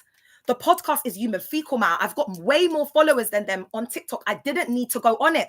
These people are proud and delusional. I went on it to do you a favor. I spoke to the small working group collective. They all said, yeah, it will help you to reach out to like another audience. We actually changed our mind and we said, we're not going with any mainstream media. We're going to be going with grassroots companies, like more young people. So it fit what we were talking about at the time. So I said, I'm going to go on it to show my love, like for the streets, like for the hood, because it was given that. Do you understand what I'm saying? So I said, because they're trying to do like what's the other one? That it's like a budget of that. What's the other TV? They're trying to do, what's that TV? You know the one I'm talking about? They're trying to do like a budget one of that. So I said, oh, let me try and support. I try and support people who have similar ideas, who are on the come up. And this is how you repay me. This is how you treat me. You know, another thing, I didn't even know Dani was coming. She just popped up. She's like, oh, I wanted to surprise you. And of course, I'm not going to be like, oh my God, what are you doing here? I didn't want you to be here. I had to be like, oh, I'm so glad you're here. Because do you know what I mean? And that's the thing. Even me having to act somewhat fake to make her feel secure was also very strange. The girl's very insecure. She's not articulate. She's not intelligent. There's nothing about her that is, you know what I mean? Like, she was very insecure. You see the pictures where we're together. She just looks like a fan. Like, it doesn't, like, a picture tells 1,000 words. I don't need to even put anything with the picture. I'm not going to say this and that and break her down and finger. I'm not, because that's not what I do. I state facts. That's what people don't understand. It's like, you lot can't handle the truth. What I'm saying is the truth. If I was, Nana's busting up on YouTube. If I was saying something that wasn't the truth, like, the truth hurts, innit? Like, you look, like, she was on the, okay, I'm jumping. So I've left the podcast now. I haven't had no contact with any of them, because that's how you deal with a narcissist. You go no contact because they're narcissists. So because I went no contact, they don't know what to do. The silence is deafening. So they don't know what I'm planning. They don't know what I'm cooking up. They're afraid and scared now. They know that they've effed up, but they have to use the content for the clout, for the views, for the likes. So I've got home now, a couple of days have passed, whatever. So now I took what I did was I deleted the guy's number so that he couldn't see my statuses anymore. And he couldn't, he would think that he was blocked. That's what I wanted him to think, that I blocked him. Because I wanted to see if he was really guilty. And he was. And what that guy's done is he's very manipulative. Dani, I hope you're watching, little girl. You see the one that you said to my ninja, this and that. He's my boy. He manipulated you because you're a pick-me. He manipulated you, girl. He got into your head, and because you're not the most educated person, love. So when people are not educated, for lack of knowledge, you will perish. Because if you don't have the knowledge, like rationale, your brain to think in a certain way, you've been exposed to other knowledge, you read a lot. So that's what enables you to be able to not be like duped or be gaslit or won over by someone through lies. That's why I could see straight through that ninja. 5 minutes, I knew. But you... And also you appear a lot younger and you present a lot younger mentally and physically. Okay, so what you might need to do is take a little step back. And I wouldn't go to your dad because he's not a seer or a hearer. You need to go and seek God for yourself, chair. And what I don't understand is, you know, like these kids, especially like the second genders, like the African kids, their dad can be like a full-on narcissist, like so abusive, like to the point where the little sister rebels because it's so controlling. They end up 3 or 4 in themselves, ended up having a baby, like getting pregnant young, and then they have to go through the system, foster care. Was that your sister's story, my love? And they have to go through foster care, or they get kicked out of the house because it's so religious. Like, the parents are just stone cold, like, you know, get out of my house. They wouldn't be, you know, it's like that. But I wonder if it's a similar situation, because if it is, and then you're coming on screaming, prophet, ooh, be careful. If that, Dani, listen to me and listen to me well.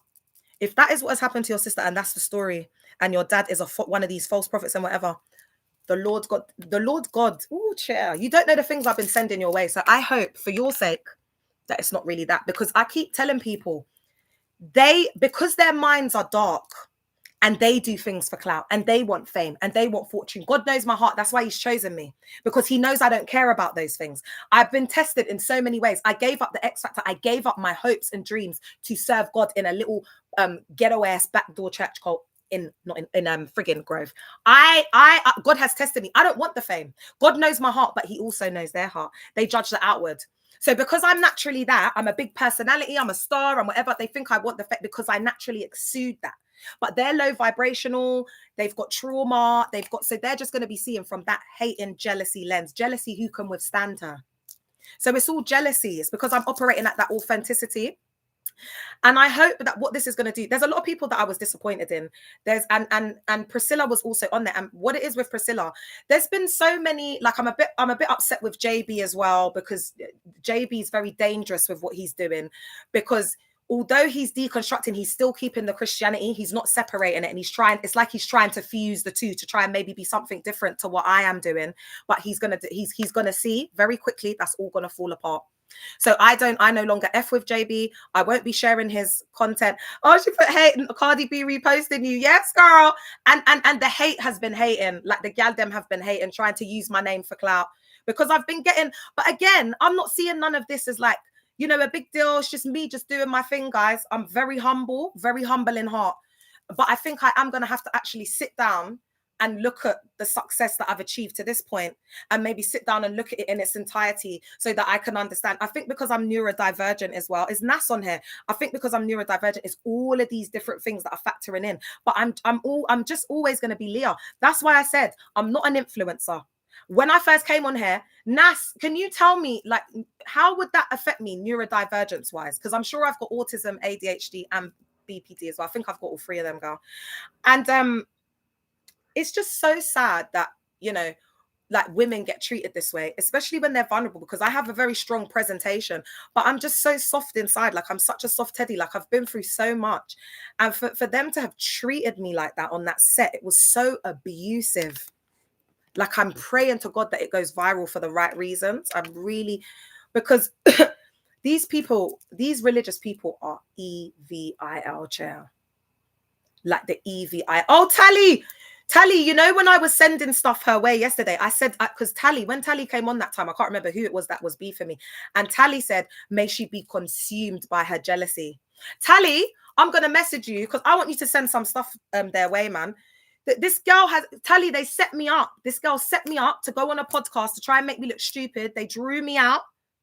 They rage baited me, all for likes. So anyway, so girl, remember me, please. Remember me this week. Please, Tally. Please do. So this is all done now. Podcast is done. I've had no communication with them. I'm just getting on with my day. So now I'm seeing this girl is preing my status. Like every single status she's preing. Because you know I put long statuses up. I've got the receipts for everything.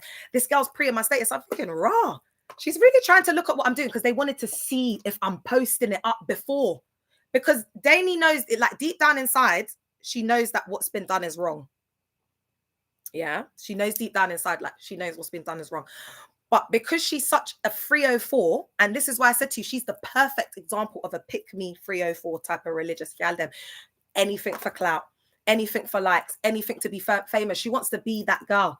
They wanted you to get angry and give them free promo. Yeah, they're gonna use the clips because I said, F-SPAC, they're gonna try and hit me with this fake cease and desist, and then I said, where's the building? Where's the building? So they're gonna edit that bit, and then me crying when I was crying in the beginning, they're gonna edit it to make me look crazy. But thank God, I've got the full footage, the whole thing that shows the narcissistic gaslighting, how this guy, he was being so psychologically abusive. EVIL chair. God is gonna, you see that guy? God is gonna deal with him. Oh my God. He's come from a very, you know what it is with that guy? He's just got a messed up childhood. He's so messed up. Like the childhood trauma that guy has, and he's a PK, he's a pastor's kid, so it makes sense. That trauma from his childhood has messed him up for life. I don't think he's ever going to be able to get over it. He deals with it he's got a codependency with the leaf. So he deals with a lot of his trauma through smoking, through bunning.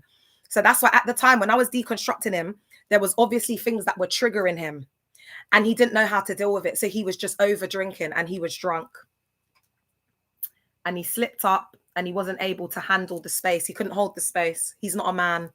They wanted you to get angry and give that, oh, okay. They wanted you, where was the other bit that Nas said? I hope you didn't go alone. Sounds like it wasn't a set. I went one up, but I said to you, my cousins and that are from like Tottenham, Hackney, Enfield, them ends. So I think I was in like Wood Green or somewhere like that. So it just took one phone call, Jaya. I'm so happy you have the full thing. Yeah, girl. You know me, I don't miss a beat. And it's not even about me. I can't get, guys, with this whole situation and what's going to happen afterwards and where it's going to lead to, I can't take any of it. I give God all the glory. I can't, because guys, I don't like, no one will understand but me in my head. And I know that God did this to me because it was like God's way of saying, don't worry, Leah. That's why you have the full footage. Don't worry, Leah. I'm with you. Don't worry, Leah. I knew that they were going to set you up. I knew this was a setup even before you knew it was a setup. Don't worry, Leah. My ancestors were hearing them. All their little secret conversations. Don't play with me, mate. Thanks, Tally. Don't play with me. And you know what the most like inconspicuous thing about me is? That I don't look like where I've come from, and I don't present myself from where I've come from. So when gal them have tried to do certain things to me, it's gone from 0 to 100 really, really quickly. They're very surprised because they think it's an act and they think it's fake, when I've really been through the barbed wire and the fire. I really have got these scars and these stripes in real life. And these gal them are just, they've just grown up in the hood. That's it. And been around some dusty man them like this. Because if this is what her set is, it's a joke. You might have grown up in the hood, my love, in the ghetto, like we all have. But these guys ain't no drillers. Are you all right? Get out of there, man. I don't care. All of these YNs. It doesn't matter who she knows. They're all YNs. I know the OGs. They're all YNs. We're not the same. This is what I'm trying to say to you. All these YNs learnt from the OGs. We are not the same. We are not the same. So another thing that I noticed about that I want to say about the scrawny one that was being the most abusive is that I don't know how old he is, but I could see the visible aging on him, and I could see the visible like the visible toll and sickness that his traumatic life has had on him, because you can see that his neurosystem's messed up by the way he looks, because I could see the like the asymmetry in his face. He's probably experienced a lot of it. His mum might have been narcissistic, because it's given a lot of like narcissistic learned behavior. There's a lot. Anyway, as I said to you, my friend, he's a psychologist, that's a doctor, is psychoanalyzing all of their asses. So I'm gonna have the psychoanalysis that I'm gonna have with this is gonna be a bit different, because it's gonna be from a registered psychologist. Okay. Because I think it's so deep what has happened. I think there's so much to unpack. And again, I think with another thing that is, and this is why I said, like, and on the podcast, you see when he said, oh, like who, like basically like my boyfriend who unalived, like basically he said, oh, what did he do? And I said he was on the roads. And he was like, oh, I thought that he might have been a stockbroker or maybe a CEO of a company, or, you know, being sarcastic.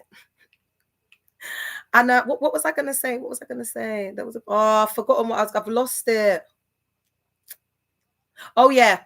And then after I said, I've dated many men. I've dated financiers. I've dated this. I've dated that. And I said, can't you see by the way I present myself and how I look that I can get mandem like that? And then I said to him, and anyway, I said, I don't know why. I basically said to him, I don't know why you're trying to like bring down mandem. This part he's probably going to edit out. But thank the Lord Jesus Christ, I've got the full edit. So I'll be tagging. I want to see what the man them say. You sell out. You ain't no drillers. You ain't no trappers. You ain't no nothing. You're just dusty. You're just guys that bun in the ends and you're broke and you sleep with underage young gal them. That's what it's given. I'm not saying that's what he's doing. I'm saying allegedly. He looks like the type. He looks like a pred. He looks like the so babe. If you have been sleeping with gal them that's underage or that's young, get ready, because you will be getting exposed. Because I'm home girl. They will be coming to me. And Danny, you're going to be sitting there looking like the idiot you are, because this guy endorses a guy that is a rapist. So they must resonate on that same level. And this is the danger. And again, this is going to be confirming what I'm saying again, that these spaces are not safe, because these individuals will go to church. It wasn't a safe space for me. There was only two of them. So what about when you're going into them big churches? So again, God put me through it and it was horrible to experience. It was disgusting. When you lot see it, if I wasn't the woman I am, as strong as I am, oh my God, that would have broken me down. That would have sent me off. Like, tried to top myself. That's how bad it is. And I'm going to do a video talking about it all, because you'll see, like, he broke me down so much I started crying, because he was weighing into me. And then because I'm like neurodivergent and I'm all over the place, I'm like thinking that it's me. So I'm like, I'm sorry, I'm just all over the place, because I couldn't even think. They could see that I was so like upset and highly emotionally charged. And instead of them like being kind and holding the space for me, do you know what this guy did? He just laid into me. It was just like psychological punches. And let me tell you something. May the vengeance of God none of your ancestors will be able to save you. And may the vengeance of God, there will be no mercy placed upon you. See on that podcast how you showed me no mercy. Your generations, your kids, may God show you no mercy. May the whole world see it as well. May we all see. You see this stuff that's going to happen with Daily, the guy, Io, the big one that was on there. I'm allowing the one with the locks. I'm allowing him. I've protected him. I'm allowing him. Want to give him a little chance. I'm allowing him. But the rest of them, you gonna see. You gonna see. Especially if Danny ends up having a baby out of wedlock chair. Do you know what I mean? Because she's there like, I'm going to do it the right way. She's divorced. She's divorced. She's divorced. She's telling me, babe, how does it feel to be 31 and unmarried in the Congolese community? Don't do that, girl. We're not going to do that, girl. We're not going to do that, girl. We're not going to, because they will see you as damaged, wasted goods for being 31. They see you like a washed up maid, like a grandma. That's how they'll be seeing you, girl. Okay? So what I'm going to say to you is that even though I'm divorced, babe, men are going to see me as more valuable because a man has put a ring on my finger. And guys, I do not hold this rhetoric. And this is what I'm exposing, the internalized misogyny. Okay. I do not believe in this rhetoric. It's not something I endorse. This is their mentality. This is their mindset. This is how they think, and this is how they think in the Congolese community. All right, my loves. So what it is they're going to see me as more valuable because I've actually been married and had kids and then got divorced. Whereas you, because you're 31 and never been married, what they're going to be thinking is, what is the problem? Why has no one come to put a ring on your finger? So that's what I was saying, my love. It doesn't matter whether it's Nigerians, Ghanaians, Congolese, whatever, but I think it's probably going to be a little bit more rife in the Congolese community because I think you guys, she was talking in her language and everything. She was talking in her language on the live, doing the most. I know they're into a lot of dark practices and incantations, like when they pray and stuff. So she feels like she's got power because her dad is, I believe that her dad basically moving into the occult. But baby, I love it. I match energy. If you want to go to the occult, if you want to get into dark, whatever you want to do, because you think your daddy's good. But let's see what God is saying. Maybe he is. Maybe he is, but if he was a real prophet, I believe he would have told you at this point to call me and apologize and to diffuse the situation if he had heard from God. So that's how I know he's a false prophet, because he hasn't advised you in the right way. So who is he hearing from? Is he hearing from his ego? Is he hearing from his own? And this is the problem that we have with these false prophets. Then they raise up people like Danny who are confused, absolutely no identity. She said she doesn't go to clubs. Babe, you look like a girl from the club. Do you understand what I'm saying? Like, I go to the club on the odd day. Out of you and me, if we were in a lineup doing that pop balloon thing and the man then was asked, which gal do you think one of these gal is a party gal? They go out every Friday night, Friday to Sunday. You got to choose one to settle down with out of us two in the same fit that we had on that studio. Me looking like my big bird and you looking like in your onesie. Yeah? All right. I'm sure that the man then would choose you because you got visible vulnerability on you. We can see the trauma from that same dad that you're screaming, daddy, daddy, that's caused you that trauma. Yeah? Okay. All right. You don't want to be my enemy. You really, really don't want to be my enemy because this is not a game. This is not a show. I am not on here for views and likes. I keep telling y'all 304s, I am here. Do you know what? I'm just going to say it as it is. I am here by God to do a mission from God. God that's my employer. God is providing, paying my bill, doing everything. It's God. It's God. So when you're coming up against me, you're coming up against God. But the issue that we have here is that the fake mega church cults are screaming that they're the ones that have the real God, that they know God. And I'm saying on my ones, one up. I'm saying my God will not fail me. I said, I've been in my bed and I've been crying out to God and saying, God, do not let me be put to shame with these people. Do not let them put me to shame. God, you see the things I do behind closed doors. You see the things I do for survivors. You see the tears I shed. You see the sacrifices I make. You see what I'm going through, Lord. You see it. You see it. Punish them. Pay them back accordingly. I'm blameless. I went there out of the goodness of my own heart. I traveled all the way from Kent to bloody Wood Green to do them a favor. And out of their ego, pride, and delusion, they've done this. May God show you no mercy. May God show you no mercy. May God show you no mercy when you're trying to conceive. May God show you no mercy in every single area of your life. May God show you no mercy when it comes to men choosing you, everything. Everything. And I didn't want to have to take it here, but it's so deep. It's so deep. Because imagine if this girl, Dani, she's such a mess. She's out here screaming and shouting. Like, imagine if she's got a man that she's getting her back blown out of. And this is what I'm saying about Christians. Like, modesty and the purity gospel is so, it's like, you can't be a Christian without the modesty and purity gospel. And that is the main reason why I cannot be a Christian, because the modesty and purity gospel is patriarchal, misogynistic. It's there to break down and oppress and silence women. That is the reason I cannot subscribe to any type of religion, because the woman is suppressed. If you're a woman and you're believing in, like, make it make sense. That is the reason, and the very reason that you are using, because you've internalized misogyny and you're so fractured and damaged and traumatized by this hyper religion that you have been fully encompassed by in your home. Oh my God. This is what God is revealing to us, guys. If I hadn't gone on this podcast, I wouldn't have been exposed to this world, and that's why she's like, hey, when she sees me, oh, babe, you can't get into the places that I get into. You will be rejected on the door, girl. You're not going to get in, Jaya. We're not going to go to the same places. You might catch me in Eden once or twice, and then it is what it is. But girl, you're never going to see me outside in these streets, because you can't get in to the facilities and the places and spaces that just the way you talk, they're not letting you in. Oh, God. All right, so where am I up to? So now, oh, Miss El Rose, I didn't even see you guys. Have you seen what they're trying to come for me, these little gal? And you know what? And then do you know who shared the live? Did you not see who shared the live yesterday? Is Nas on here? Anyway, I got everything lined up. I just want to publicly say, Rachel Rain, I'm so disappointed in you, girl.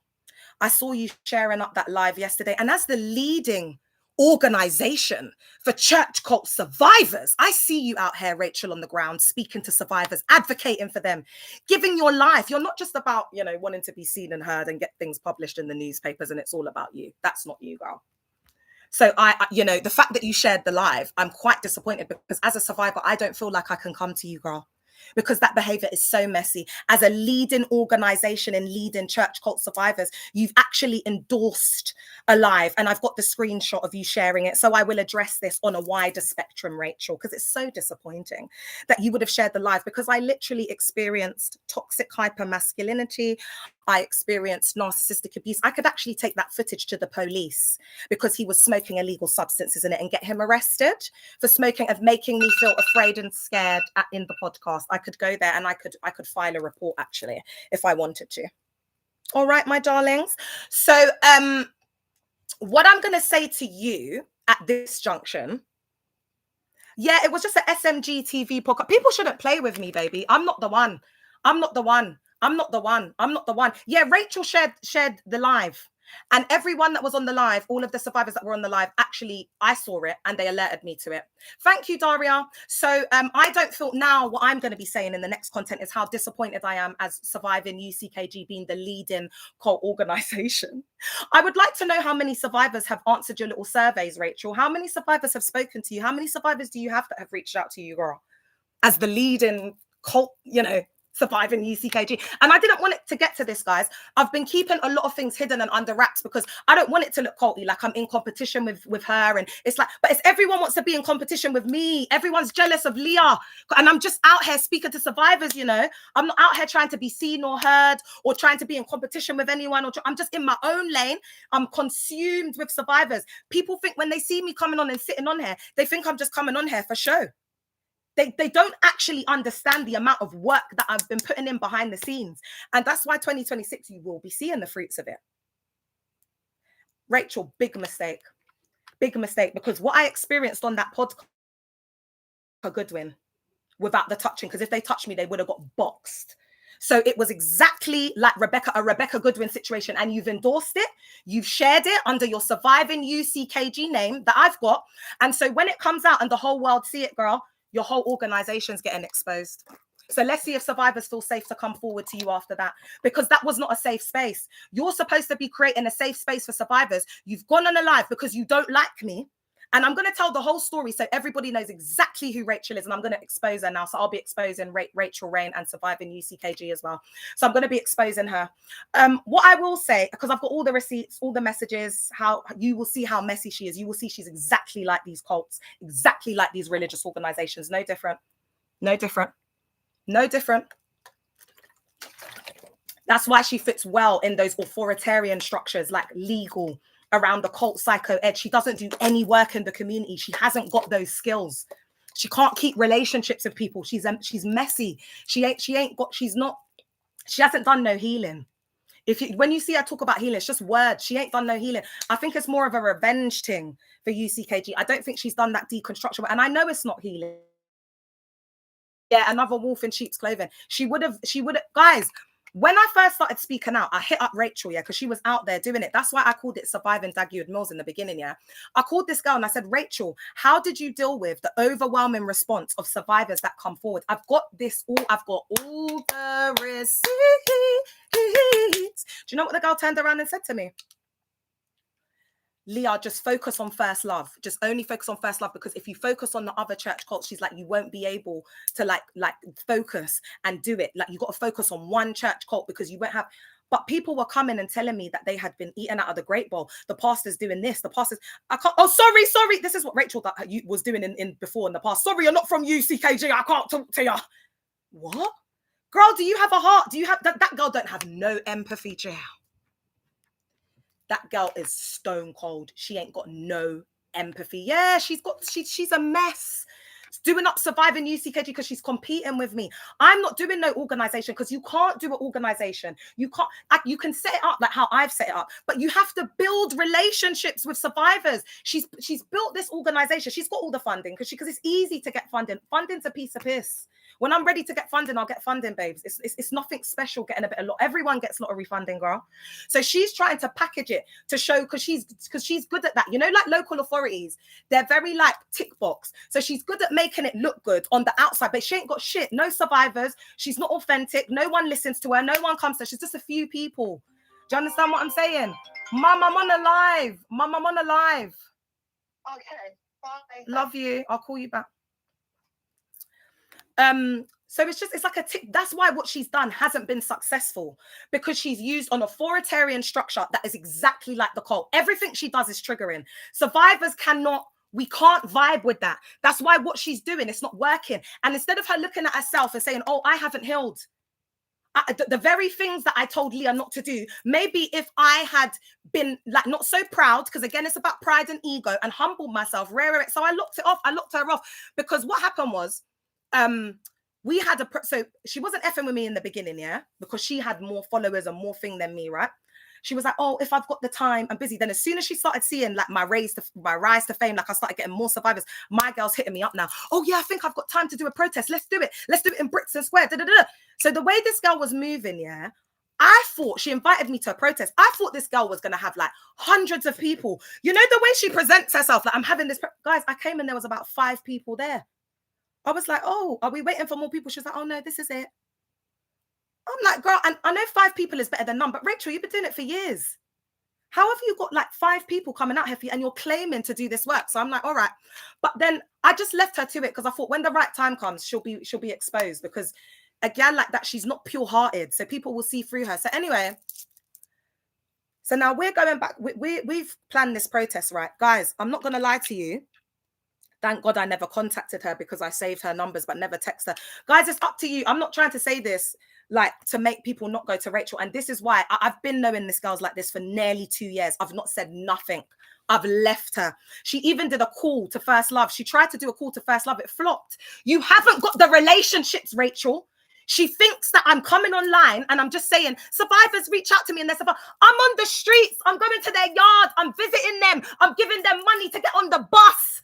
I'm helping them to get food when they're broke. They're borrowing money from me, vice versa. We got friendships. We're a collective. We're a family. I'm not like you. I'm not an institution. That's culty. I'm not sitting on here and then calling for survivors. It's a mess. It's a mess. Even in one of her videos, like the words that she uses, like campaign, we're doing a campaign, and UCKG headquarters, she's trying to compete with her other cult. Because that, to me, even the way she does things is triggering. It's too triggering for me. It's not survivor user friendly. So she's tried to jump ahead and compete with me, because when I registered my company, 2 or 3 months after she registered her company, she copied my whole blueprint. The whole thing just made it shorter. But you see how God works. I had a 304 that was deceiving me at the time, and it was called Hill River Tree before, and it was very like structural, social workery. It was just the wrong model. It just would not have worked. It's because it's not going to survive in this new structure. But obviously Rachel's a 304 in it, so she's done all of that thinking, yeah, she's copying me. She's going to be able. But she's flopped because God scrapped that idea. Then created Hold the Hope CIC, which is a lot more survivor user friendly. It's a different vibe. I've got a new CEO as part of that as well. That is a social worker that's going to be helping me build that. That's very, very skilled. So, and more like she's got more youth work as well. So we're looking at it being more survivor user friendly. And it's going to be revolutionary. It's going to change the game. What she's doing is it's old school. It's archaic. But because she hasn't put in the healing work, she's just like, that's why the narcissistic collapse, she's part of that. Because it's not been built off the right. And I wish it could have been like, I wanted to work with Rachel. I was like, LLRR. Do you know what I mean? But the girl is just sly. So let me get back to the protest now. Everybody's getting exposed, isn't it, you lot? So now I've got this all on WhatsApp. I had to block the girl. She's weird. So I've said, so we've planned to do this protest. Guys, imagine we've been planning it for like a couple of weeks. I don't know. A day before, the girl starts messaging me. Have you got a megaphone? Have you got an itinerary? Do you know what you're doing? It needs to be set up. When this girl first came in, she was like, yeah, I'm going to get local media. I'm going to get people. So she's come in telling me I need all of these things a day before. It was like she was trying to sabotage it. It was weird. So, and then I had the 304 that was advising me, but she could still she's a mess. And she could see that Rachel's a mess. So if this girl could see that she's a mess, things must be really bad with Miss Rain. So it's like she started to make all these demands before. So I had to even borrow the megaphone from my preacher friend. Do you understand what I'm saying? Because I didn't even have a megaphone. This girl tried to mess me up, man. Then the way she was going on, making all these demands and talking human fecal matter, I've gone to her. Oh, how many people are you expecting? Because you're telling me to do all these things, but where are your people? Because I know she ain't got no one. She's like, oh, I don't have anyone. I'm just so what she's got is she's got the clout from making the connections, being around councillors, being with local authority, being around all the ginnels, like, you know, the local government. I know that's not the way because they're all the same, but that's how she's built her fame. Like when Rachel goes to speak, she's just a survivor. She's been doing this for years. Like, do you know what I mean? Like, I'm not interested in what you're doing, girl. But when you come on and you want to be messy and you want to be sharing lives where there are people who are abusing me in that life, and I've literally gone through a Rebecca Goodwin situation. These people are tone deaf. They're insensitive. They lack empathy. So they don't have an ability to show empathy. Do you understand? But again, she's just like the cult. Like it's like a mask. Do you understand what I'm saying? She presents as one thing and then she's another thing behind the scenes, man. And guys, let me tell guys, the protection on my life is mad, yeah? Because obviously the way that I will be, if I'm out like on a club setting or I'm doing something, or you're going to be exposed to more of my private life, how I move in private. That's why I don't do that with everybody. There's very select survivors. Y'all know who you are that I will do that kind of stuff with. Guys, no words of a lie to you, yeah? She invited me out. Guys, I was supposed to go. I became sick all of a sudden. I was sick. The kids were sick. It was like I couldn't get out. I was like, oh, babe, I'm so sorry. I can't get out. And then literally a week later, this happened. It was like God was saving me from her being able to have anything on me, because then I would feel like, ooh, let me just leave it. Like, you know what I mean? Like, I don't want to expect, but it's like, I've got all the receipts on her. Yeah, Misty H. Yeah, it's a mess. So what part was I getting up to? Yeah, so the protest now we come. Oh, I don't even know, man. And then what happened was, so imagine the protest was my idea. I had about 25 to 27 people coming. I'm sure that's the most people that's ever been at a protest that she's attended under her thing. So it was my idea. It was my protest. All the survivors that were there were mine. She didn't have one person from Surviving UCKG that was there. Do you know what this girl did? She went and said, oh, we're claiming this as, what was it? Faith abuse. What did she say? Faith Abuse Day. And then she went and did like a YouTube live off the back of it. So she had the way she packaged it, because you know it's how things look. So to all her colleagues and all her people that she's around and whatever, she made it look like this was her. I just said, you know what, I'm leaving it. Because again, it's not about the clout for me. It's not about the fame. I let her have it. I let her have it. I let her, she named the day something like fighting abuse against cult survivors or something. She claimed the day. But I said, I'm going to leave her because it's not about competition. And I was just saying, as long as the work gets done and, you know, awareness is being spread and the message is getting out there, I don't care, because I didn't want to make it like a cult. I didn't want to have to discuss this with survivors because survivors are already triggered about a lot of things. But I think God wants you lot to know, because it's not a safe space and the girl is not doing it for the right intentions. I'd stay away. She probably is just trying to build her own legacy but using other people's vulnerability. Yeah. And I've got all the receipts. I'll be exposing it, guys. Everything will be happening on Sunday. And then if anyone's got any questions, again, if you want to go to Rachel and you want to speak to her, you're more than welcome to. It's up to you. But I'm just letting you know. I'll keep the fire burning. Thanks, my love. I'm just going to let you know that she is just a mess.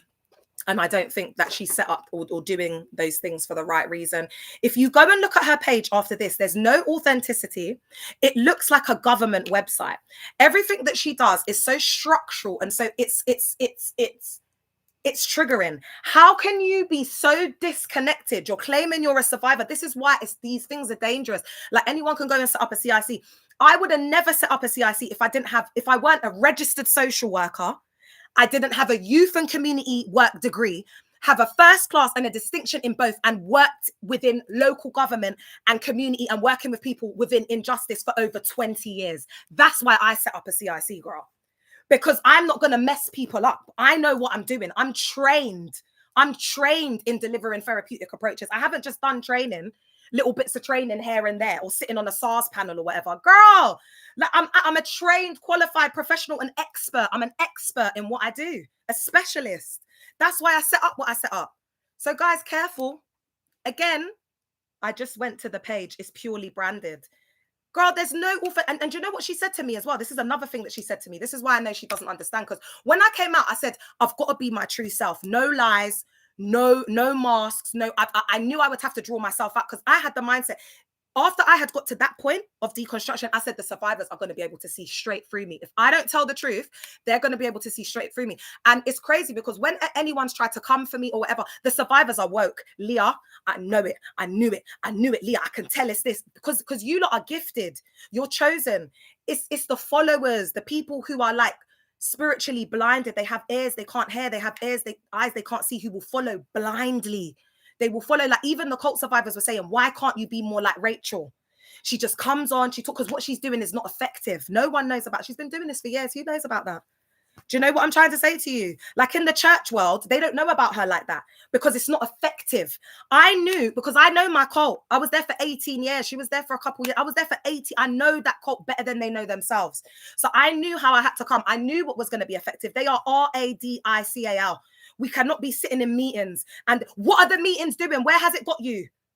Meeting all these councillors and MPs and lawyers and your newspaper articles. Where has it got you? How has it helped the survivors? How has it helped them to deconstruct? How has it helped them to You can do all of that until you're blue in the face, girl. But until survivors deconstruct to be able to speak their truth, silence is compliance, and people are always going to be silent until they're empowered, until they're deconstructed and deprogrammed. So in my lens, I was like, she's doing it from a different way. Let me leave her. I'm not going to say nothing. But when she shared that live yesterday with Delaney, I thought, you're messy as hell. And it's her jealousy. May her jealousy consume her. She's been consumed by the jealousy of the success. She's seeing it as a competition. Like the other, if you look on her page, her most recent post, yeah, she's put church hurt. Now, when I came out, she weren't even on the church hurt terms like that, because I'm a social worker. I know about derogatory language, the power of language. So I've done a lot of work. You lot will see it. I've worked effortlessly and tirelessly to change the narrative of church hurt. That's the reason why when people say it now, we know it's a cuss. I did that work. I laid the foundation. I have educated people. Now what she's done is, she's gone and she's put church hurt. And then on the last post, it's got something like, this is a universal. You can see she's trying to put her stamp on it. She's because she feels like she was here before me, because it's all about competition. It's not about survivors. She feels like she should have got a lot more ahead, or it's like a threat to her. She not working with me. She's seeing it as threatening. So she feels like it's like projection and validation. She feels like she has to show that she's doing something, because it must be really triggering for her, because she's not doing it for the right reasons. It's competition and jealousy. So when I'm putting up, and I hope you're listening, you little Croydon 304. I hope you're listening, girl. I hope you're listening. You Croydon gal them, you're all the same. I hope you're listening. Ears wide open. So it's like she's trying to almost take the benefit, or she's trying to take the credit for what I'm doing. But because I'm not about that, I don't care about the credit, the fame, the money, going on the news, looking how things look. I care about the survivors. That's why I don't care. Do you think I care how people look at me? The survivors want to say, you dag. The survivors want to say, so I'm saying it for us. Are you all right? Are you all right? I'm not here. I'm in a blood clot here. The way that we've been abused, that's how I know. It's like, babe, are you really a survivor? Like, because remember, not everyone that was in the cult was pure-hearted like us, guys. Some people went in there. She could have been a go-getter, wanted to raise up the ranks. That's probably why she got married so young. She probably thought, yeah, when she gets married, they're gonna promote her, and they didn't promote her. So she's left now, and it's more like revenge. Like she's hurt. That's when you're hurt. And then you start doing up stuff like this.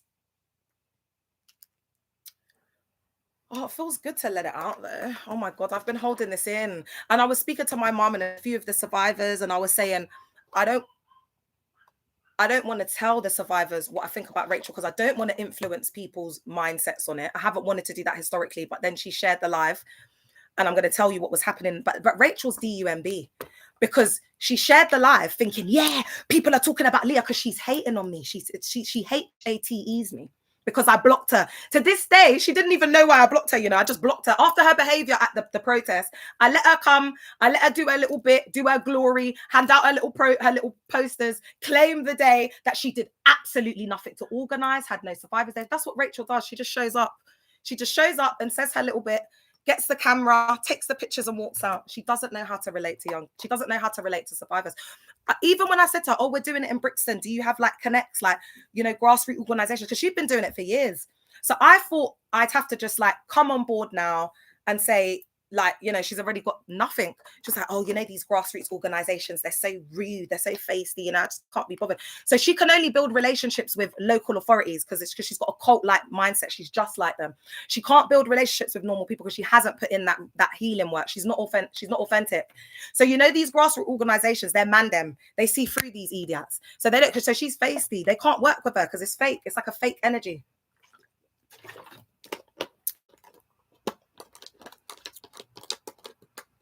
So that's our Miss Rachel Rain.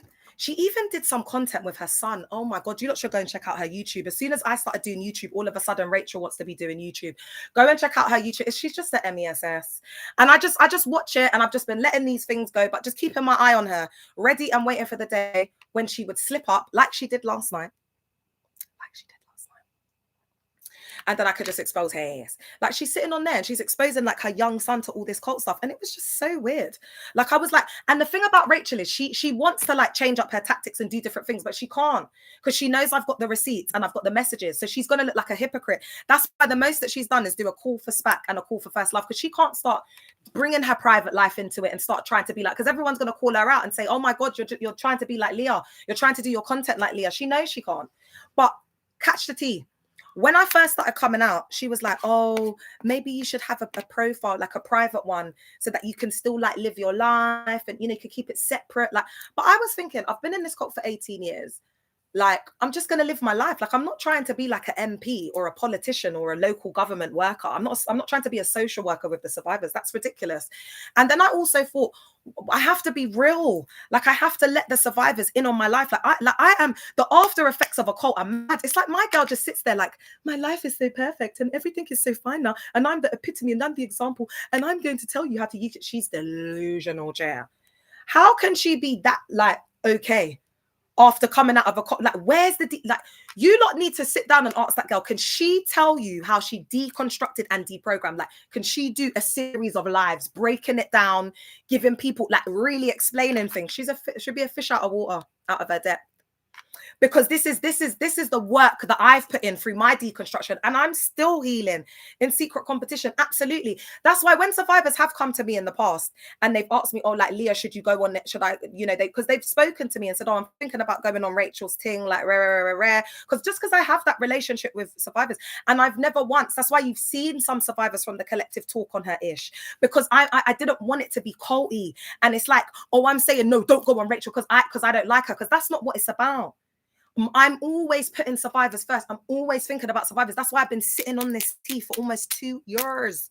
But it's because she shared the live. It's just messy. That's how I know that she's jealous of me. And someone like that is jealous to be leading any type of institutional organization or any type of CIC for survivors. She needs to get help herself. She needs to get help. So anyway, so she told me about having this separate profile. So if I had listened to her, I would have been doing the same human fecal matter as her, wouldn't have got nowhere. No survivors would have been talking out. There would be no movement. If I had listened to Rachel, there would be no movement today. So I just see her like the cults. She's no different. Like church cult members could vibe with her, and, you know, the ones that are in there currently now, they'd get along. She's just like them. I've seen, like, even yesterday when you seen her in the live, like, she was on there and she shared it, you know, like one of these cult people, like one of the church cult members, like that's what it was given. And the reason why I knew I would have to speak about this, thank you, my love, bless you too, thank you so much. The reason why I had to address this is because survivors started messaging me. I've got the receipts and saying, did you see Surviving Universal UCKG sharing it? So she's exposed herself. Retrograde, everything's coming out this Mercury retrograde, everything. That's why when I understand, like, you know, these Christians, they think they've got so much knowledge and so much power, and they just don't. They get themselves, and when you come up against the wrong one, like someone who really has faith in God, because you have to remember, they're saying it with their mouths, but their hearts are far from God. They're not really, their hearts are not really a heart for God. They're not, so they're talking it, but I'm protected naturally because of my heart, because of the way that I am to others.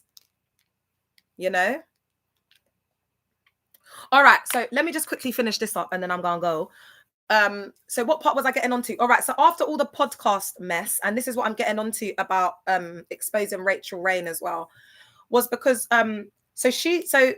so what Danny did was, after she did the podcast and she knew that I weren't effing with her, because I didn't see the message from her, as God is my witness, I didn't. So do you see where she's on live saying, I messaged her, she's trying to make it look like I've been ignoring her and I've seen her message and I haven't messaged her back and this, that, and the third and blah, blah, blah, blah, blah, yeah. But I genuinely haven't seen the message. So this is why I'm saying God has been seeing it all. So one of us is lying and one of us is telling the truth. So when they they're going to put up their side. They're going to put up their side on Sunday. I'm going to put up my side. I'm going to put up the content I make first. Then I'm going to put up the truth, which is the full, unedited, 1 hour long piece of footage where you see the whole thing that went down until the point where I got up and I said, yeah, this is not for me. It was a MESS. And all of these people of faith and whatever, we've taken screenshots of all of you that have been endorsing these people. Do you know why they endorse them as well? Because they're misogynists, they're narcissists, they're all EVIL. They all operate at the same vibration, including Rachel. So that's why they were all in there. They were loving it. She was loathing in it. But how are you going to feel now? Because no survivors are going to be effing with you, girl. Because you claim to be the cult organization, but what survivors are going to come to you now, girl? Like I am the streets. We are the streets. We are the survivors. The collective is the survivors. Where you going to get them from? You're going to get these people, like old people like that you've got, girl, or your survivors from America or whatever. Your content, it's not engaging. Do you know what I mean? Like, please, I ain't gonna do that. I'm not gonna do that with you. Oh, okay, my love. There's a lot going on, Beck. So I'm gonna message you. Yeah, I've got a lot going on at the moment with all of this stuff that's going on, but I will message you back. It's probably because I've had so many messages about this. I haven't seen it. So thanks for telling me, and I will give you I'll message you back, my love. Okay, I'll do that. That was cringe. I saw that video. It's just all cringe. So all right. So basically now. That's all done, the podcast now. So now Danny's gone to make indirects. Now I saw the video, I was watching her, but I said, I ain't going to give this girl no clout. I can see what she's doing because she's not the first one, but I trusted her a bit more because I knew she weren't really like a survivor, but I was thinking she was a bit more deconstructed and a bit more like non-biased. Like she more sat in it. That's how I was seeing her. But I got her completely wrong, man. I gave her the benefit of the doubt. And I don't regret it, because gal like this needs to be exposed, because they're dangerous. That's what I said to you about these pick-me's. They have one presentation, and then they're another way inclined. And that's what makes them so dangerous. I've got to come off in a minute, but let me just tell this fully so that we've got it. And then, guys, when you see the full video, it will make more sense. But I just want them, the church leader, they're affecting my mental. Oh my God. Which church? Oh, but girl, I told you that it was a cult, girl. I told you Jehovah's Witnesses are a cult, and you was fighting me and telling me it's not. All right, I'm going to call you. Girl, Jehovah's Witness, I told you, baby girl. I told you, man, you got to get, they're the worst. You got to get them, yeah. 1 second, guys. Girl, you got to get them out of your energy, girl. You can't have them in your energy because they're so low vibrational. All right, my love, I'll give you a call. So, all right. So long story short now, Dani's put out an indirect video, not mentioning names, because she thought she had the power. This girl is so DUMB. I was just thinking the whole time. My sister tried to come on to save them last night, but my sister's very articulate and educated, so I just don't think they understood what she was saying. They couldn't handle her because they're just not educated. And that's why I went on that podcast, because I know that people who are more from the hood, like, I wanted to, that was the point. I'm an educator, an informal educator. So I went on there to educate them. A little bit of grace, like trying to go on there and educate them because I thought they were cool. And then also putting that out to raise awareness, to educate, maybe reach a new audience. That was the motive. That was why I went. And instead, because Dani, I don't know, she thinks she's some prophet. This girl thinks she's some prophet, some anointed. I know, but she's going to learn with me that's not the case. But because she's so proud, and I think this is why God has chosen her in particular, because she's got that very cantankerous, masculine spirit and way about her. And that's probably why she's still single at 31, because she's very repulsive and masculine. So, it's got that type of vibe there. And then because she's very strong, and that's why I wouldn't have ever thought that she had like a really involved dad, because the masculinity that she operates in, I wouldn't have thought that she had that. Do you understand what I'm saying to you? So it's a bit confused. It gives confusing, because there's a masculinity there, but then there's also this pride and ego, and then there's the cognitive dissonance, because she thinks everything that she says is right. And then as well, I think because of the movement, it's been focused on churches. I haven't gone into like personal profits, like family dynamics of cults, because there's only one of me. So what happens is people get very proud. Like that guy thought he was safe because he hadn't seen any content on V2V. But I can't, I've done content on them, but I can't, there's only one of me. So I try to get the content out as fast as I can. But she has become very proud. And that's why she's going to have this very public fall, because pride comes before a fall. Do you see? So I think God wants me to expose, like, when they have, like pastors or prophets as dads, because they are the most messed up ones out of everybody. They have the most issues. They have the most trauma. And, it must be really dysfunctional. Like her sister said she was in foster care. So can you imagine how dysfunctional their upbringing must have been? Why is your sister in foster care if your dad's a big, mighty prophet that hears from God? Why would your sister be, unless I was hearing incorrectly? Her sister said that she was in foster care because there was a survivor that was opening up on there.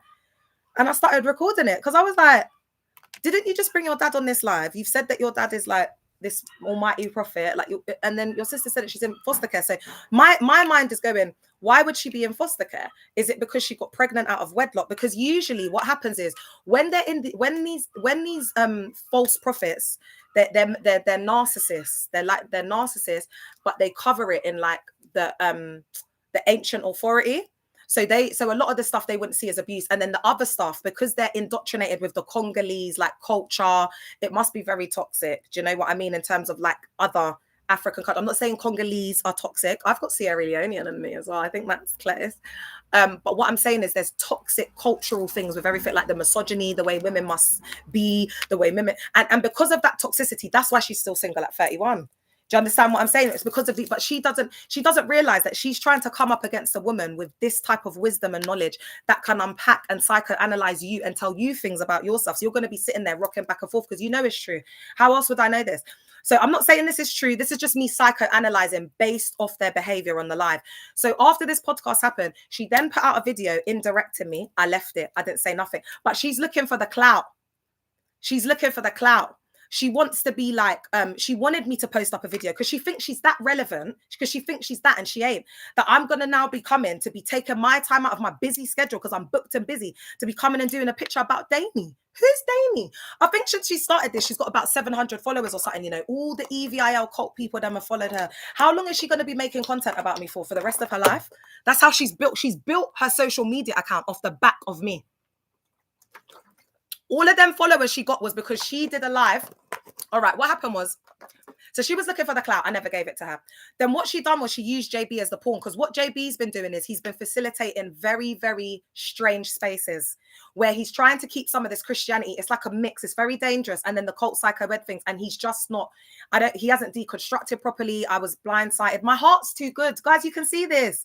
Because even my heart, and you know what? This is what I'm learning. I am going to have to be more like this now, but my heart has been too open and too giving, and because I'm just a good girl, that's all.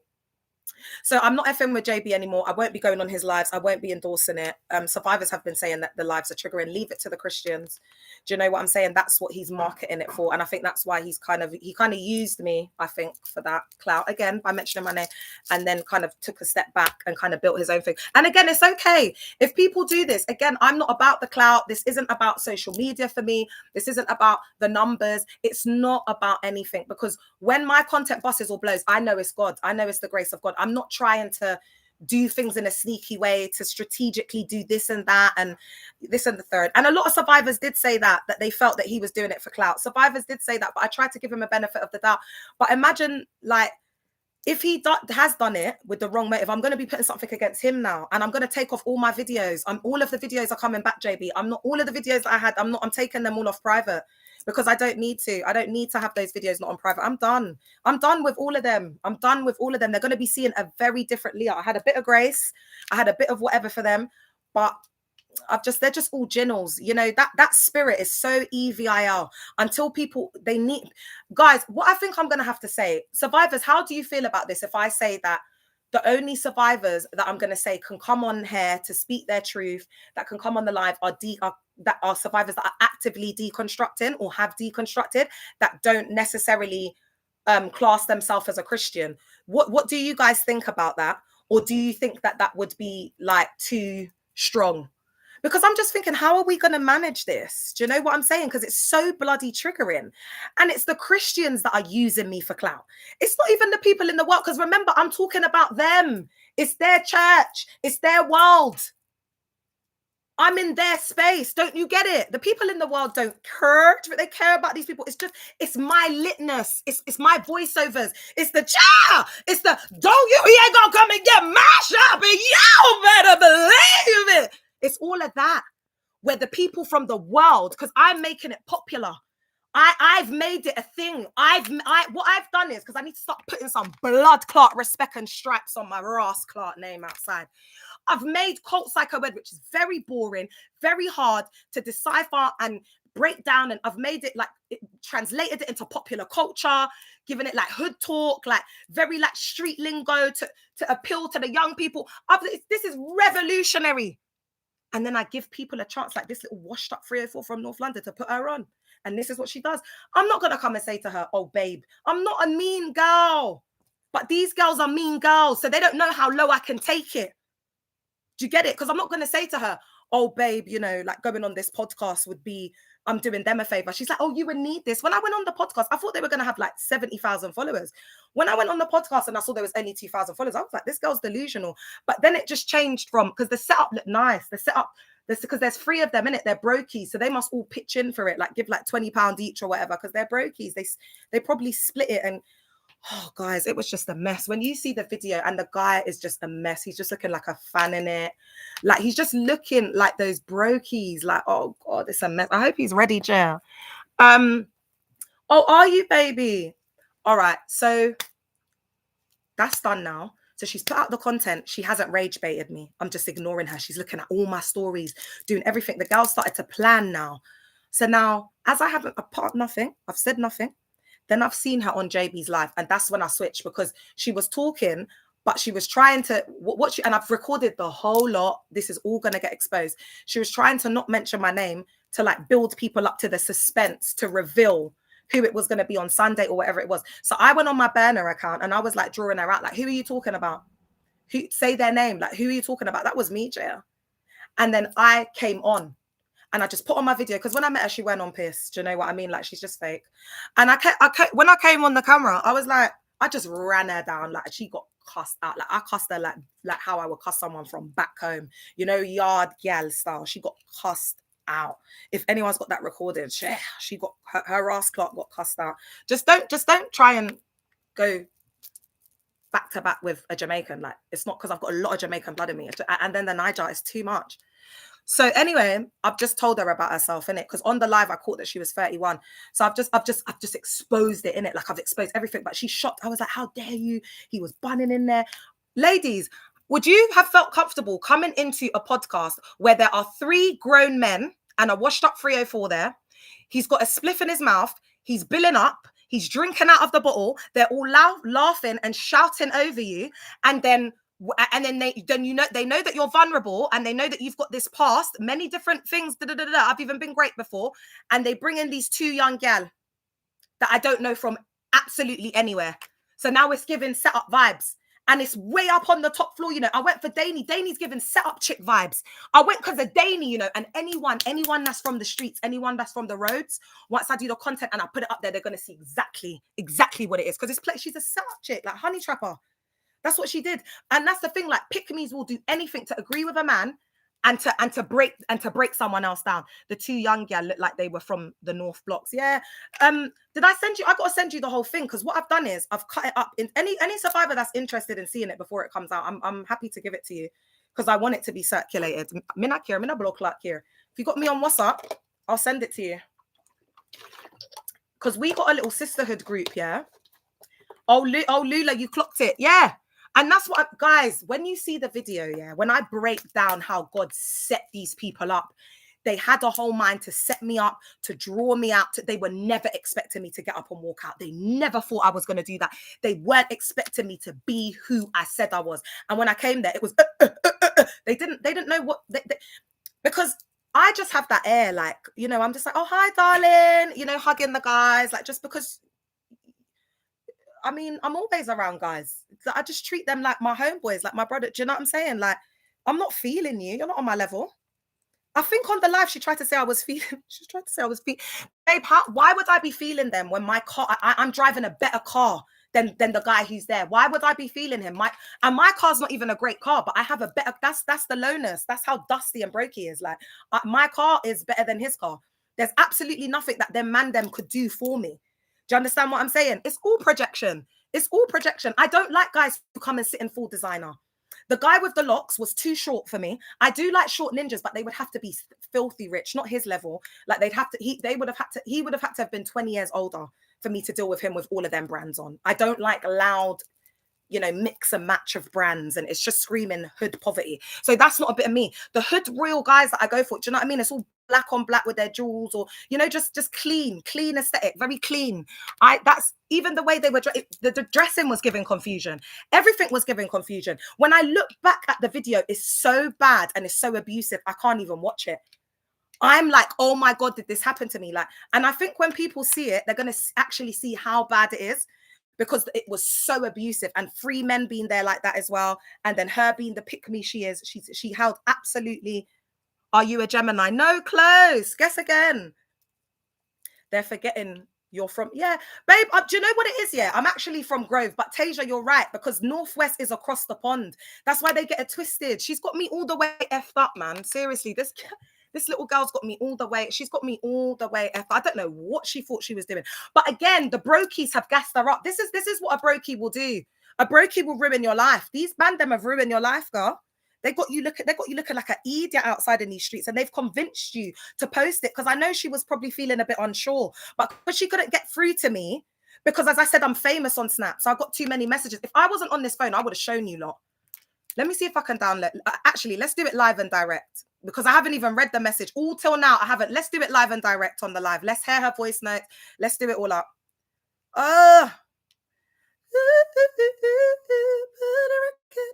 I don't want to set up this. What's going on? Oh, maybe I'm not meant to do it then. You haven't set up purchase verification. I'm not trying to do up the purchase verification. I'm trying to download Snapchat. All right, let's see. Let's see if it works. Because you know this is just a little crappy phone. And I've got all of the... Look, guys, this was the girl last night, yeah. She did, you know, after all of this, she went on JB's live. Obviously, I've cussed her ass out. Now she's gone to do a live. Guys, all throughout the live, she's like, SMG TV, Sunday, SMG TV, SMG, at her, Leonardo, Leahalaud, like fans. They're looking like fans, like the blood clot fan she is. Obsessed. Look at this mess. Look at this mess. She was on the live for 4 hours talking about me last night. Look at this mess. Look at it. Oh my God, she's a mess. She doesn't even realize how this is. Imagine you got a whole live about me. Amen. Amen. This is Priscilla. Priscilla's got Priscilla. I'm not even going to get into Priscilla. Priscilla's so vulnerable. She's so vulnerable. I can't even get into Priscilla. I'm not going to talk on Priscilla because, as you can hear, she's got a noticeable disability. And she doesn't really to comprehend and understand what's going on. She doesn't have that ability. So even them letting her come on the live and doing up all of that, it's not good because they're using her because she doesn't understand. Do you understand what I'm telling you? Like, she's getting indoctrinated. It's so sad. And all of these things are so triggering because it's so EVIL. Yeah, Eunice, it's so deep. That's what I'm saying. Is that they've indoctrinated her because she goes to one of these church cults and she was fully part of the collective.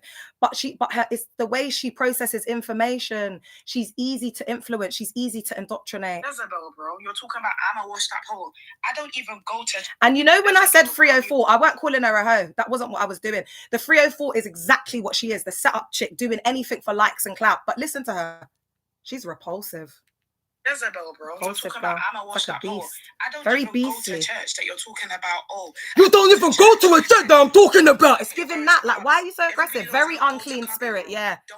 Very unclean. Very unclean. That's exactly. You know what? Yeah. At the end of the day, like you said, this when you was with Chris, obviously said when you got together, and you see the thing about podcasts. A podcast is meant to be raw and unruly, bro. Don't give a heck what you post up. Do you understand? Because like you guys said, it's either gonna go a good way or bad way. But you know what I look at? The way that I'm looking at everything is that she just wanted clout. She's all just for pissed clout. me off. Leon Lauder really tried to say I want clout off of her. How can I want a clout off of a girl that's been in a cult for 18 years, got married, got divorced, has children? Don't piss me off, Leah. Do not piss me off. You rose up the wrong person, bro. I will diss you because I've spoken on the phone. I've spoken on the phone to Leah several times in the past, you know. She'd be like, oh... She's got all mouth. No action. All mouth. Gal like this is all mouth. They look like they're bad, but they're not bad. I grew up with gal like her. She forgets I'm 40 years blood clot old. Gal like her, she's not on piss. I've met her. I felt the energy. She's on piss, man. That's why she's coming on here. It's all mouth. The internet is a crazy place. People are not people. The internet is a crazy place. Leah can't come and chat to me in any way because she can't buy wigs like me. That's how she's talking about. I don't need a wig, babe. I'm Becky with the good hair. I don't need wigs. I don't need wigs, baby. I got good hair. I don't need to stick a wig on my blood clot head, girl. It grows out of my scalp. Are you all right? You little gal, do you know who you're dealing with? I don't need, babe, I'm a 10 out of 10 with no makeup on, no wig, no nothing. I'm a 10 out of 10.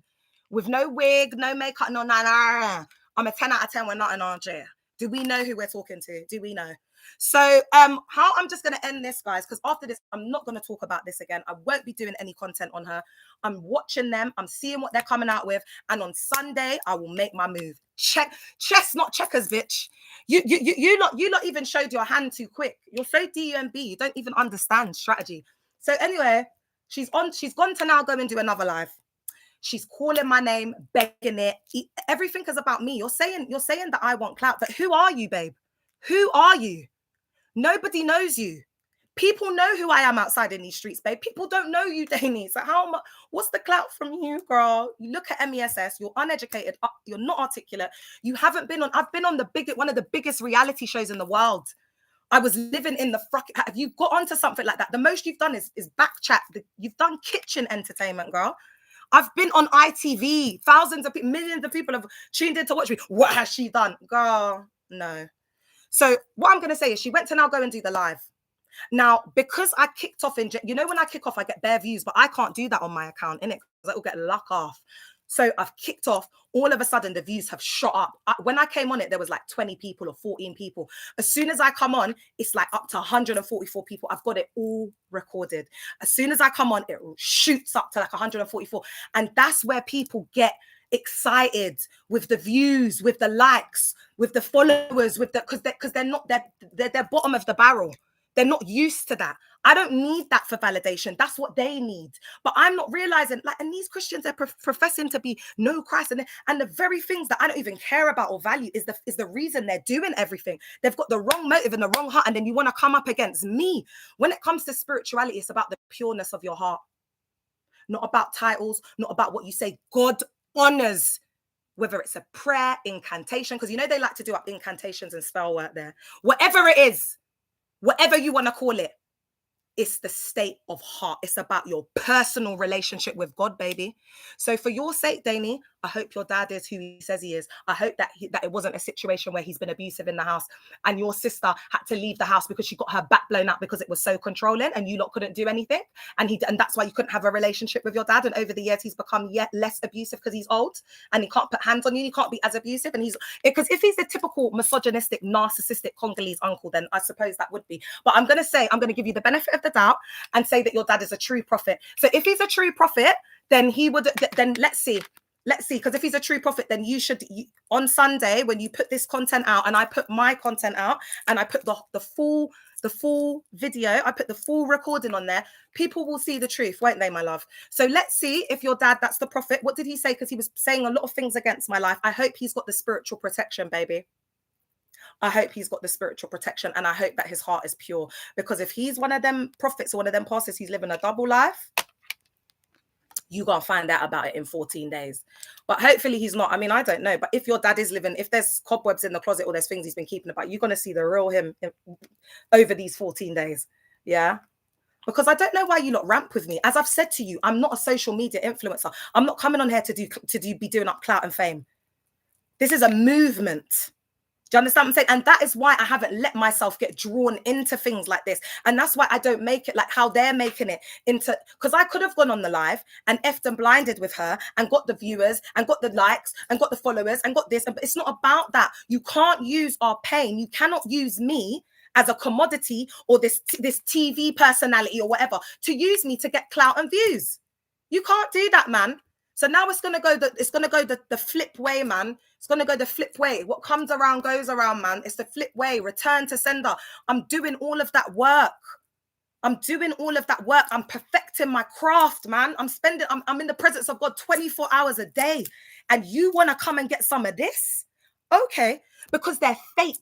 They don't know God. They ain't got no real spirituality. And this is why God needs to teach her in particular this lesson, because there's a lot of second geners like that. A lot of these girls that think they're powerful because their dad is this self-proclaimed prophet and they think they're so right and they're so spiritual and they have these dreams. All them dreams that they have is science. It's just science. It's all science. It's all science. These people have no real power, because the real power is like what's happening now. It's just God. And all I'm doing is showing you the proof and the evidence that God is with me. Because I boast not in myself, I boast in God. They boast in themselves. So you've put your hope and trust in a ninja. Never put your trust in a ninja, Dani. That's like 101, rule 101. Never put your trust in a ninja. But what this lesson will teach you, and I think what I'm going to do after this episode comes out is I'll then do like just a little episode for Dani on brokies and dusty mandem, and put their picture up behind me and give you all of the characteristics of a dusty brokey, so that young gal can know, so that you won't turn into Dani at 31 being a mess and totally confused. You won't be 31 getting out of a Vauxhall 2008. You definitely won't. So don't gal them. Let the Christian and all the washed up 304s follow Dani, tap in their Oyster, getting on the Oyster card, tap, tap, tap, and getting out of the whip of a 2008 brother saying, this is my ninja, and he's over 30 years old. He looks like he's in his 40s. So if that's what you want your life to be, and doing up kitchen entertainment, then please go along and follow that.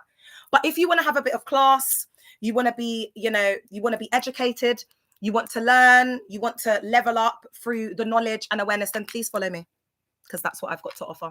I don't know what Dani's offering. apart from human fecal matter.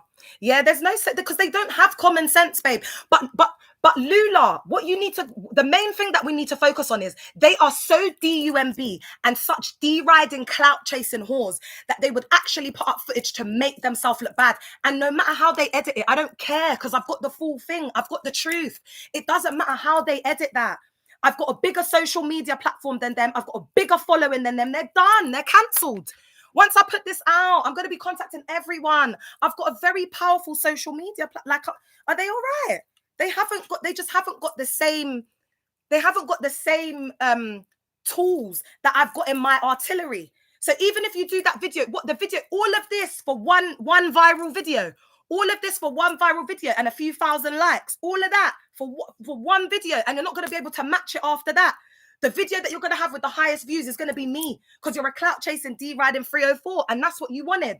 And then after I've left, they're sitting there discussing me. I don't even know what the hell they were saying. They're sitting there, but God is going to judge them on every single word. And I want you to know that every single word you said is return to sender right back at you, baby. Watch them. From today, it's starting from today. It's starting from today. They're going to start getting problems. And this is why people are shooketh and are scared and afraid of me. Because I'm saying things and then the churches are flooding. When I was exposing KAC, they had a flood. Do you understand what I'm saying? There's a lot of things that are happening behind the scenes in the church where when I'm speaking and I'm saying things, it's happening. That's why they're shook of. Now it's your turn, bitch. Do you know what I mean? You could come and play with me. So what I'm going to do is I'm going to be back on live later.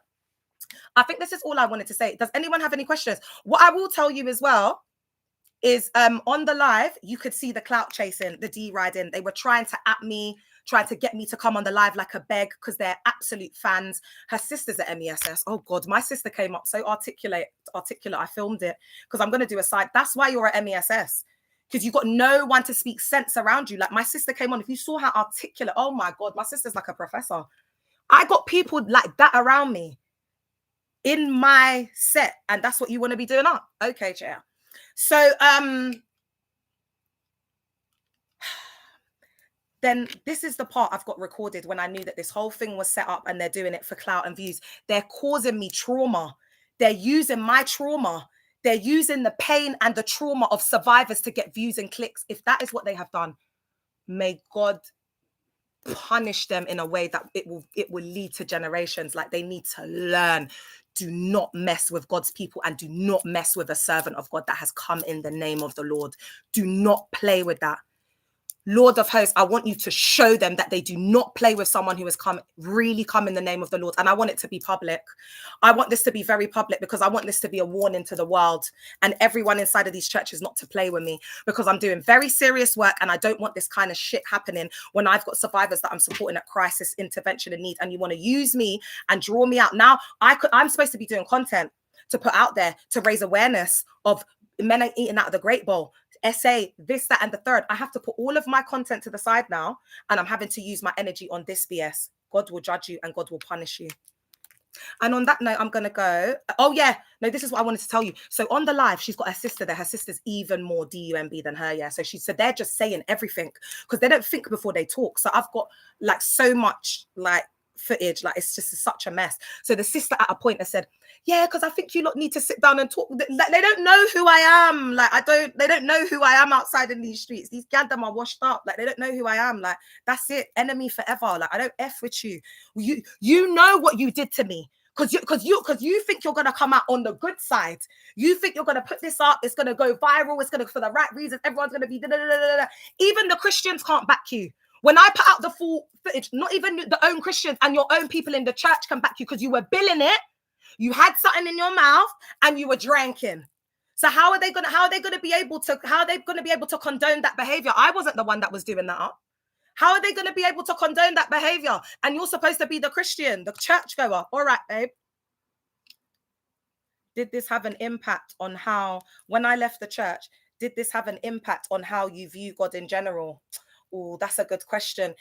Yeah, because when I came out, babe, I'm not going to lie. I was just so, I did feel kind of let down and betrayed by God, because I felt like God, yes, you can private message me, and you can have a one-on-one call with me if you're a survivor. Absolutely. That's what I'm here for. It sounds chaotic. That was very unprofessional of them. Yeah. they're a joke. They're a mess. No one's going to go on that unless you're desperate. So it did have an impact on me. I mean, the biggest thing that it really skews is how you see Jesus Christ. And that is what I think the biggest, like, sin, like, because you know the unforgivable sin is grieving the Holy Spirit, to grieve the Holy Spirit. And that's why what they've done is unforgivable, because this does grieve the Holy Spirit, how you treat God's people, the EVIL. Do you understand what I'm saying? Even that, it's okay if you come out and you deconstruct and you don't have Jesus Christ anymore. That's absolutely fine. But I have kept Jesus Christ. Jesus Christ is my Lord and Savior. I love Jesus so much. And for me, this is why I'm not trying to, they might be getting confused because they're seeing maybe some of my giftings that are seen as prophetic or whatever. And they're getting very threatened and feeling, but it's like, I've never come and said I'm a prophet or I'm not. Everyone's got these gifts. Everyone can hear from God in a certain way.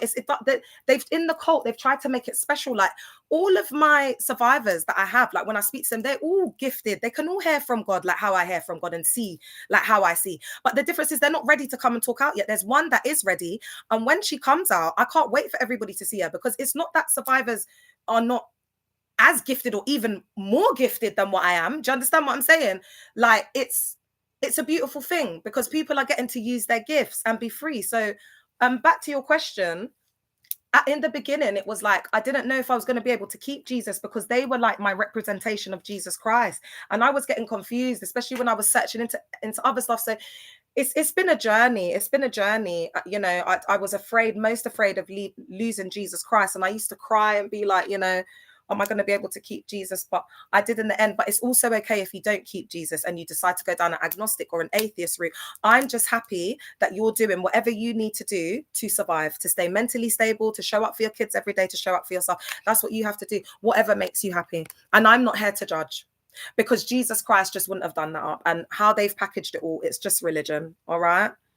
I'm glad that you have kept him in your heart. I'm sorry that these people let you down, but Christ will never leave you. Yes, I understand that 100%. And also, you know, there's also that divinity, there's that connection to Mary Magdalene. And if I'm honest, that is the reason why I haven't let Christ go, just because of his heart. And I think there's a lot of secret, you know, esoteric knowledge there that can basically free us women from the chains of misogyny and patriarchal systems and structures within Christianity, the religion. All right. And that's why they've tried to hide her books and not authenticate them and whatever, because it threatens the whole structure. And there's a lot more. I'm not going to go into this just yet, because there's some things that I'm currently deconstructing, that I'm currently looking into. And likewise, like when I've spoken about more of the occult and the dark practices and stuff, like as I've deconstructed around this, I will speak a little bit more. But in the beginning, it was absolutely devastating. I felt like I was in the wilderness and the wild and fighting for my life.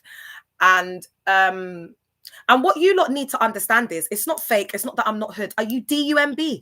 I was on the road. Then I got indoctrinated. I was in a cult for 18 years playing a friggin' middle class Ghanaian woman trying to cosplay Karen.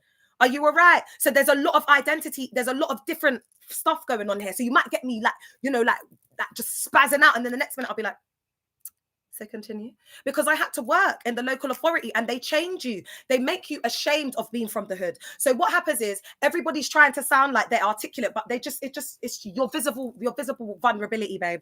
We can hear your tongue.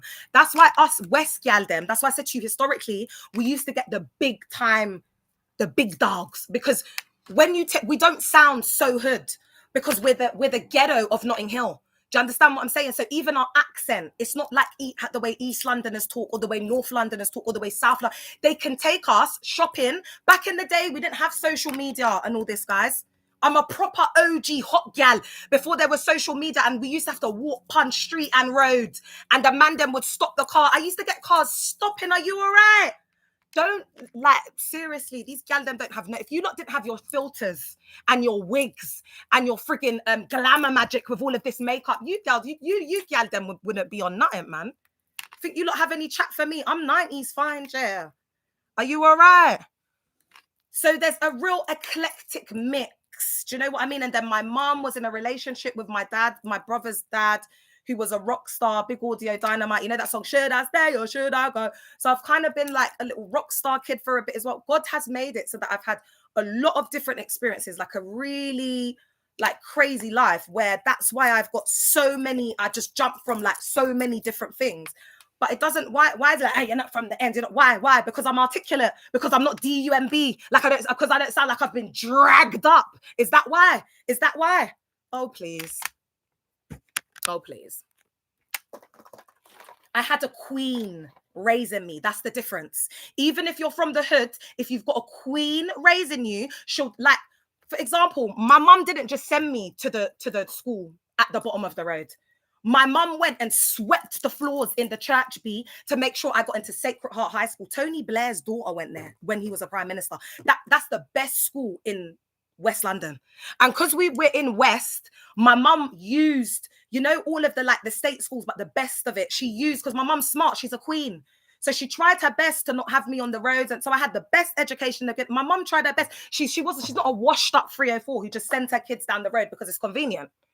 Do you understand what I'm telling you? So my mum goes above and beyond to do the little bit extra for her kids. We all effed it up and got kicked out of school, whatever. But she done her best. So I haven't had like the average like education. I haven't had like the average mothering. So please get them stereotypes. It's what you're used to, because you're a mess, because you're uneducated, because your mama didn't show up for you like that. Don't put me in the same. That's why I said you and me are different. I'm hood royalty. You're just from the hood. I am hood royalty. You're just from the hood. I was going to China Whites from 15 years old. I had these ninjas picking me up. Yeah, I had the cab dropping me to these, and they say, "Oh my God, is he a footballer?" When I finished meeting him, are you all right? Oh, baby girl, let's not do that. Danny, I really don't know. I really don't think you know who you've arisen the beast. Get ready. I'm going now, guys. I'll be back on later.